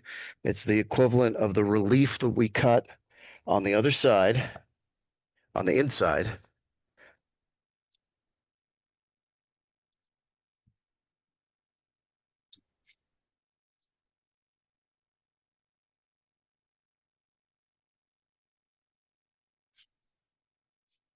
That gives the thread, the cutter, place to escape. Got a little tiny bit deeper. Now, the other thing that we need to consider is that that's going to sink in here. So I want to try to consider a depth where I want that to sink to. And I'm going to give myself a little shoulder that's 1 1/8, maybe a little bit smaller than 1 1/8, but I want that to screw down in there so I can go about that a couple of ways. Eyeballing it really, because I haven't glued this in yet. Eyeballing it is fine, or I can just set a depth with my other caliper, and that's going to be right at 1/8 of an inch. So we can go 1/8 of an inch, and we know that that's going to be, we want it just under this diameter. Okay, so we'll just make that shoulder real quick now so that we're not fussing with it when we can accidentally bump our.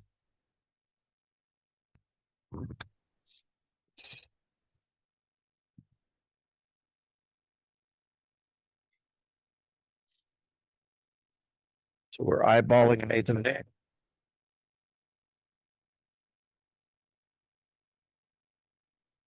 Eyeball, eyeball, eyeball, eyeball. I'm sorry? eyeball. Yeah, yeah. This one does not have to be exact. It just needs to be so that that actually countersinks when you screw the top closed. So Right. that's going to be kind of the width of our piece, and that's going to matter here after we cut the threads, which we are about to do. So get up real quick. No longer need our digital caliper. Put that away. That one we don't want to bounce off the floor. Well, we don't want to bounce either of them off the floor, but it's a little more devastating to that one. Go ahead and turn the lathe all the way down so that if we do bump the power after we get the cutter head in, there's less chance of us of us hurting ourselves. And ideally, if it's easy to do, you just want to cut the power to your lathe while you're dealing with this thing. That's the smartest thing to do.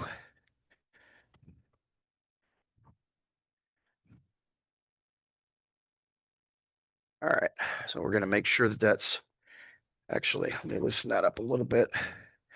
Make sure that that's all the way in, and then we're going to give it 2 full turns, make sure that that's nice and snug.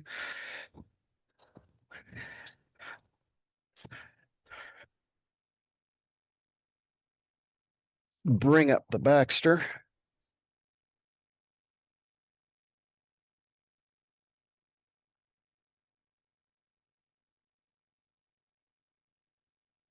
All right, now here's where your bed lock really comes in handy.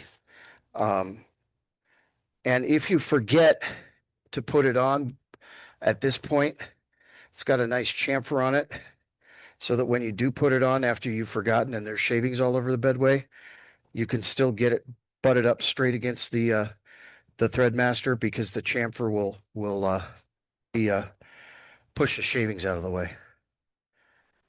But this is where you should install it.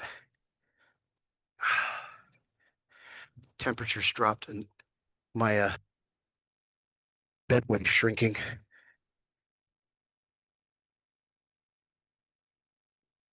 So you just want to snug that up. Doesn't have to be super tight, but you want to make sure it doesn't move. So at this point, when I pull this away and fit to the female threads, I can put it back to the exact same spot if I need to make any modifications.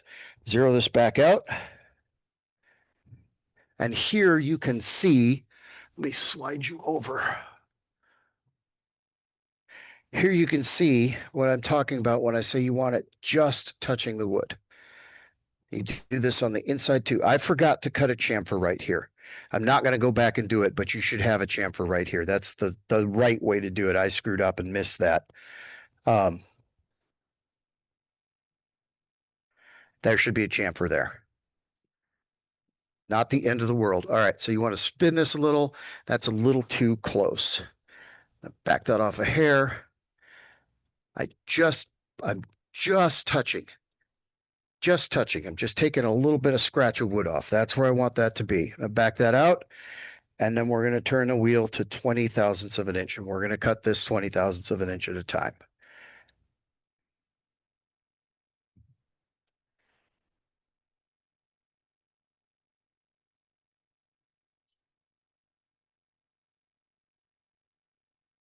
We're just starting to cut.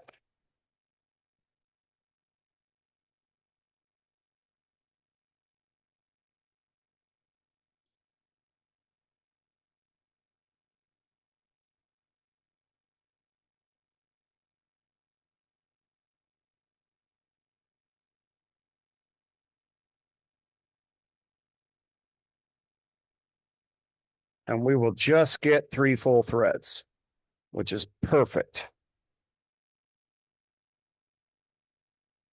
You see where that neck comes in? It comes clear.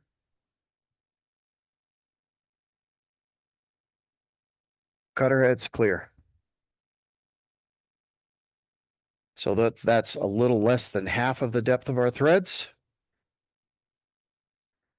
Add 20 more thousandths.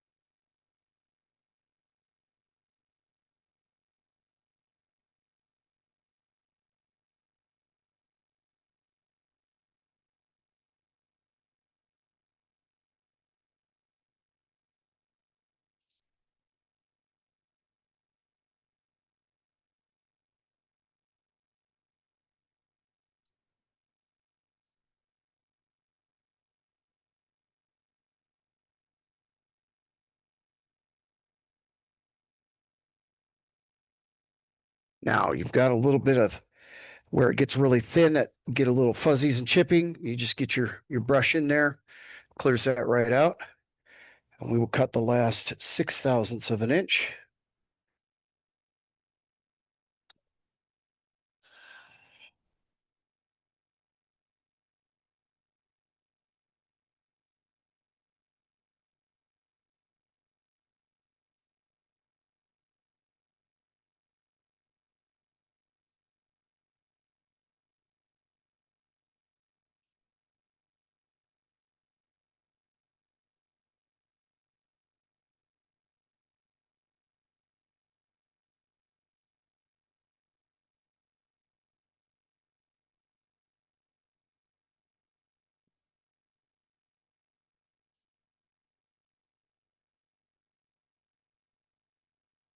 Now I have the bed lock there, so I can pull this back.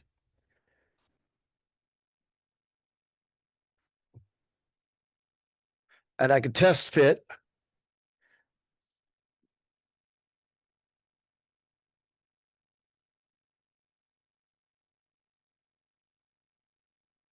And that's pretty good. That's pretty Yeah. good. Not bad at all. I'm going to, I think I'm happy with that. That's pretty good. Not bad. I think we'll take it.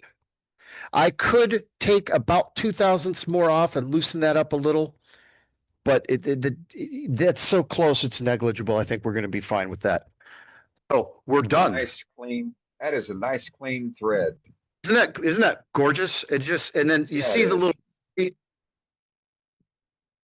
Wow. Very nice. Very, very nice. Yeah. this point, if you want to hit that with CA glue and make sure that those threads are going to stay, this is when you put the CA glue on after you cut it. So if you feel like you need to stabilize that and make sure those, like if this is walnut, I'd be soaking that with CA glue right now, just to make sure those stay. Okay. So I want to get this out of the way and get that cutter out of my way and boxed up so that I don't have to look at it, because it cuts you if you look at it funny. Right. That thing's Hey, sharp. I JJ, nicked my After finger you from it earlier. stabilized it with CA glue and you have everything still set, wouldn't you let the CA glue dry and then run it through at the same thread pass one more time just to clean up any excess CA glue so your fit's better?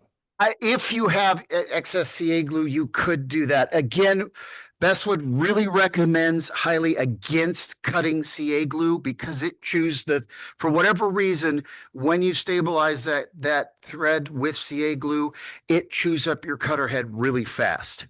So if you're willing to spend, I think these are $60 every 3 or 4 months, cut CA glue. But if you want to kind of make your cutter head last, that's the last thing you want to do is put CA glue on it and then cut it again. So it's 6 of one, half dozen of the other. With Osage Orange, I'm not worried about those. I mean, nobody's going to be playing catch with this, so I'm not worried about those threads going anywhere. If it was something like, say, a child's toy that's a little box or something for a kid, I might stabilize those threads. And that's where if I put an extra 0.02 of an inch on there and then glued it again, put glue on it, that 0.02 of an inch should more than as long as I'm not dumping CA glue on there, that should more than cover any little expansion the CA gives. So you can do it, but I don't recommend it. And again, JJ? the one does the other. Yeah. Can you cut threads with that in stabilized wood? Yes, absolutely. In fact, Steve Pritchard, I believe is his name, from South Carolina, is who I got this idea from. And all the wood that he threads, he stabilizes everything he threads. Osage Orange, that's overkill in my opinion. Yeah. But like but he'll thread wormy maple, wormy spalted maple, but he stabilizes it. But the nature of the stabilization resin is different than CA glue. We're talking about different materials. CA is other resins. guess that it's a combination of the chemicals in the acrylic and the wood that makes it chew up your, Yeah. And again, it's preference. If you don't mind buying cutters every 3 or 4 months, CA glue it. Knock yourself out. Personally, I really don't want to have to order new cutters every 3 or 4 months. Oh, What a great demo. okay, What a so great demo. all we gotta do is now finish our lid, which is the bottom of our base, right? Oh, And outstanding. that's actually pretty quick, as long as you know how to cut it. Hang on, let me close this up so it doesn't fill with shavings. By Yeah. the way, I keep my Threadmaster, just because I'm a veteran and it's funny, I keep it in an ammo can. So There we go. it's a perfect size. That's a 800 round 5.56 cannon. It actually holds it perfectly. 4650, what? Hang on. Stock class. What's those first 4 numbers? 4650? I can't remember. No, LC 18E3. No, there's a nomenclature stock class number on I there. don't know. That's it. I have no clue. I just know we have a really big Army Navy surplus store up the road, and I got that for like $20, and it works perfect. And Vic from Bestwoods laughed at me. And I'm like, hey, I can transport it safely. I know it's not going anywhere. All right, so we have lots of room right here for a reason, and that's so that we can finish our lid. Because unless, and I don't think I have one this size, a trick that I figured out, when I'm making multiple little there it is. When I'm making multiple little threaded acorns, I've got this waist block. This is a bigger size, but I made a female. And since I'm cutting everything, since I'm drilling my recess for my female threads, I know that the sides are straight, and I know that the female threads are generally going to be all the exact same size. My male threads should also generally be all the exact same size. I can just put this in a chuck, screw it into this waist block, and finish the other side of my male threads, if it's the same size. So if you're cranking out a bunch and you're using standardized sizes, you should be able to make yourself a waist block with the female threads to do what we're about to do, and finish cutting the male plug for this kind of thing. This size is a little smaller than I've generally been working. So I don't have that set up for that one, which is 1.25 inches. But I've been working at 3/4 inch lately. And so I just don't have one set up for that, because the way the acorns work, I don't need it. So what we're going to do is we're going to come in with our parting tool.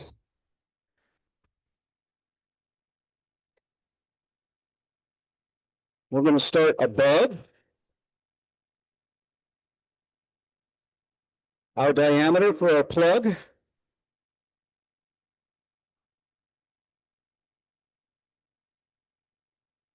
And we're going to angle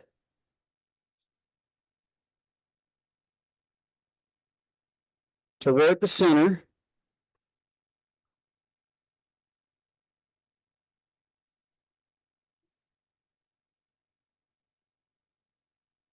So that we're undercutting it.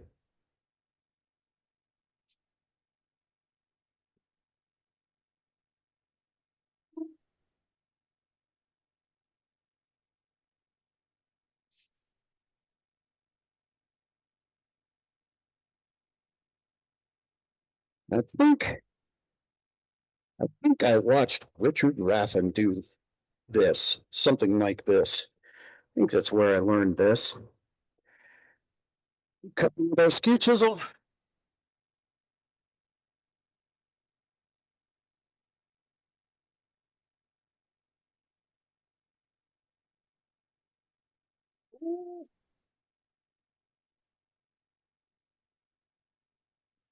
Does he have enough room? No, I got a little bit of that corner off. I'll just there.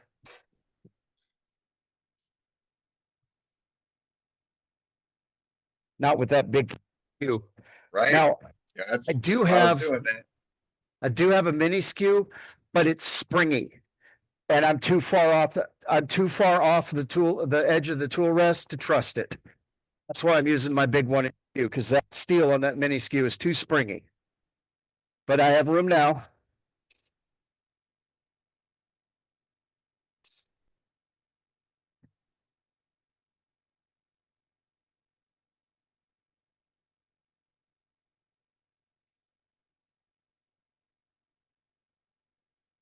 I'm gonna get right down in there.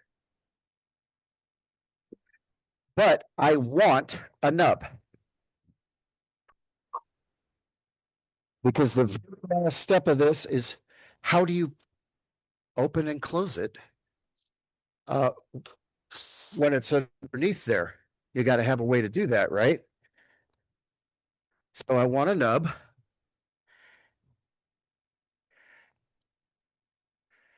You better work. Okay. I've got a little nub here.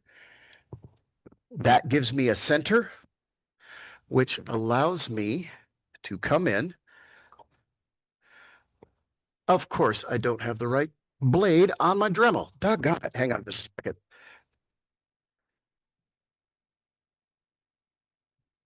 That was 3 projects ago. Think.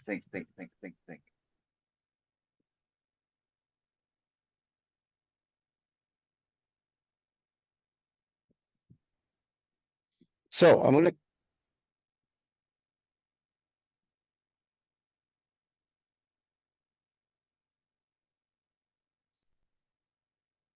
and I've got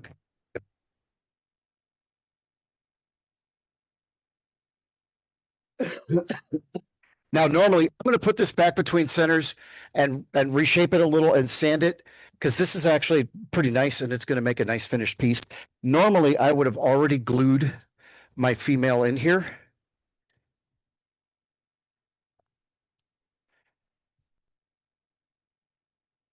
So I'd have that glued in there and I would screw this in.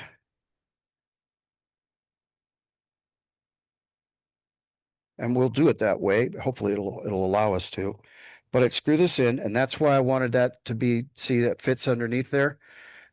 And then I have this whole nice big handle to hold this, okay? Let me plug this in.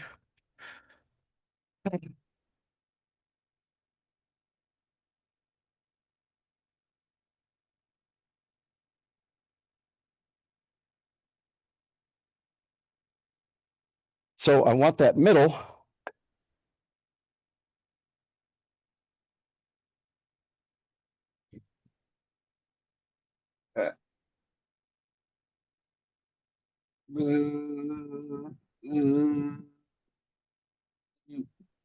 Put sound effects in there.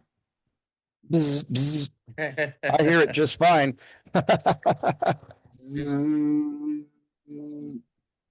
Just a little at a time. Let the wheel cut. Yep. Just cutting a little screwdriver slot, right? Yep. Yeah. A little coin slot. And that's it. That's all it needs. Just that little bit. And I don't have any coins out here. So then you can do a little bit of little hand sanding. I don't have any coins out here, but what I do have is a scraper. Actually, I don't need that. I just use the You edge got a of my dirty. you got a recess cutter for a Yeah, screwdriver. I got a regular Yeah. screwdriver. Now, depending on how tight your threads are, you could actually mess this up with a regular screwdriver. So you're better off using something long and Okay. skinny. Okay. Right. And depending on how Right on. soft the wood is. All right.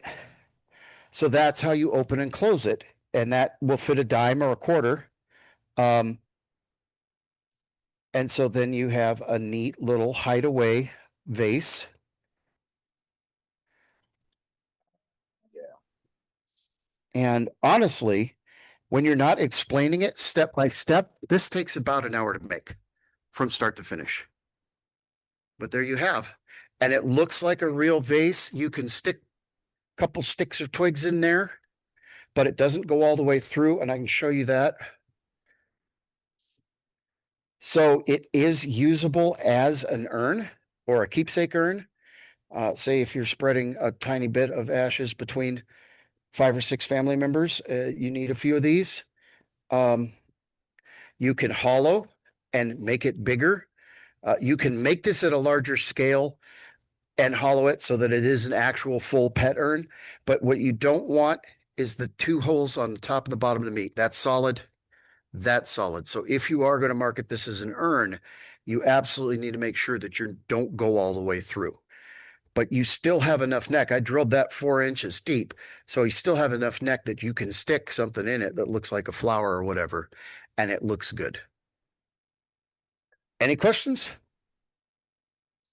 So we got a question. You can turn that neck off axis, and I'm going to go out on a limb and say, absolutely, you can. Yes. In fact, I showed, I have one, it's in the house. And I showed it a couple weeks ago. But what I did, now remember, there's no tenon, right? The way that I do this, there's no tenon, but there is a jamb. So what I did was I put my jamb in a duck's chuck. Okay. And then I offset it. And the key to that is make sure that this jamb is good, because it's going to want to twist. And when you're offset with the duck's chuck and if it twists with the duck's chuck in, this is going to be straight, completely parallel, just over. If it twists on the duck's chuck, you lose parallel. Right. Okay. Right. So you've got to make sure that that jamb is solid. And that was a challenge I had. I overcame it with paper towels. But that was a challenge I had. That was something I learned when I did the offset. But I did one of these that's offset a full inch, and it looks really cool. I think it's in the newsletter 3 newsletters ago. I think I can't so. remember. It's in the house. I can't go get it to show you. But yes, you can offset it. You can offset it. You can do a traditional offset where it's at a weird, funky angle. There's no rule that says you can't. You can do a duck's chuck offset.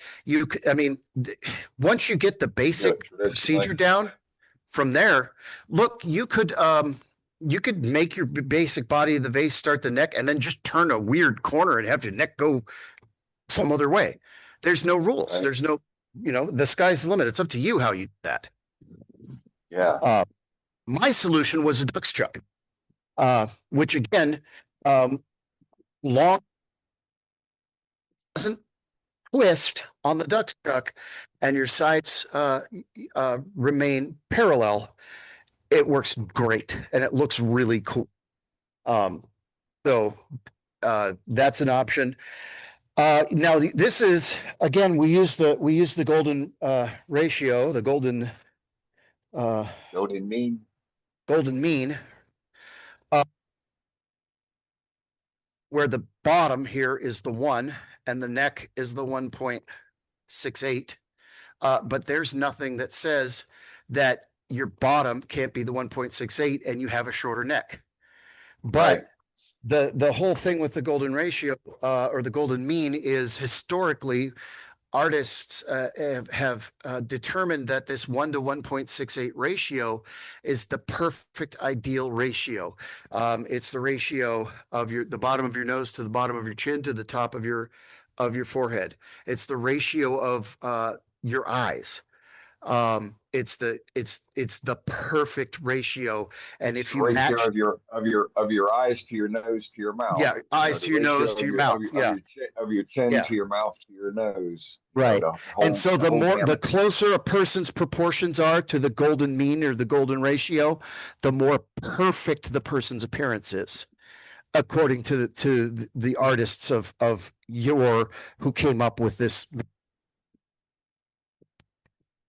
So the close, and a lot of people fudge it to 1/3, 2/3, which is close, but not exact. Close. It's Yeah, it's close. not, And you not can the get, same. if you go 1/3, 2/3, you're close enough that people say, oh, that looks really good. If you match the golden ratio, people go, whoa, that's perfect. And that's the difference. Oh, that's really good. That looks really good. And wow. So it's something to play with. Read about it. I in the discussion and conversation, Da Vinci was really big on the golden ratio. Da Vinci talked a lot about it. I'm trying to think who else, but you find the 1 to 1.68 ratio throughout classic art for centuries. Well, yeah, Wars. you know, Centuries. that Fibonacci guy, you know, he was something else with those numbers. He's the one that came up with, you know, with that perfect, you know, what that perfect the number perfect was. spiral, yeah, which we find in nature. Fibonacci is pretty cool because it's 1, 2, 3, 5, and you just add the prior number. So 8, and then 13. You just add the prior number, Right. and it creates a perfect spiral. And Right. of cauliflower, you find it in the chambered nautilus. It's the nature's perfect ratio. You find So, it in, you know, prehistoric yeah. seashells. Yeah, I mean, it's everywhere. The golden Yeah. mean and the Fibonacci number ratio or number pattern, it's in everything. Yeah, Everything that you look absolutely. at, you know, you look at any And type of construction, you know, from antiquity to yeah, the what we Greeks have and today. Romans, the Greeks and Romans designed Right. ratios. And So it was invented, the, you know, several millennia ago, and we're just yeah, rediscovering it yeah, and incorporating it in what we do because if you follow the golden ratio to 1.618 on adding it, you know, just taking a basic bowl, you turn your bowl, you got a 9-inch diameter, and you take that 9 inches and you divide that by 1.618. That's going to tell you what your base is supposed to be. And now you can right. just connect that curve. Now Yep. you've Or you made could just now go, you've made a here's my bowl that's not diameter, a there's my dog food bowl. base. Exactly. And yeah, that's why this tool is really useful. Oh, that's the diameter of my bowl. That's what my base needs to be. And that's the perfect ratio. And then you can look at the side and you can say, the wide spot of my bowl is here. The top of my bowl is here. You know, the bottom of my bowl is here. And if your curve matches that, however you do it, but you have those ratios, that bowl is going to look more pleasing to the eye. Right. Um, Whether it's a the, bowl or a box, urn, yeah, it all follows the same. the OG placement of the OG. If you look at the coolest OG you ever saw, it can almost guarantee that the low point, it's not 50-50, it's 1.68 to 1. Lid to body of a box. That when I make boxes, that's why we want these at Level Up, because I'm going to be teaching boxes. Body is 1.68, lid is 1. And if you set things at that proportion, it looks right to the human eye. It just fits. And then you got the finial, and you use that scale, you know, to determine, you know, Same thing. what is that? Yep. What is that length of that finial going to be? And then what's the width, the diameter, the max diameter of that finial going to be? And so And the details that you put in on that finial. Right, you can break all that down to this ratio. Right. So you can actually take that ratio all the way through the development of a piece and come up with a classically balanced piece because it uses the numbers that have been used for millennia.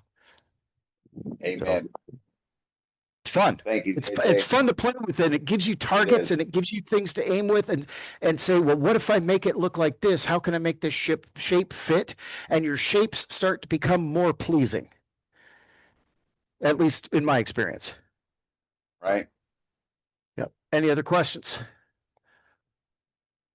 Floor is open. Anybody got any questions? We're in overtime. That I don't know, was JJ. good. Thank you.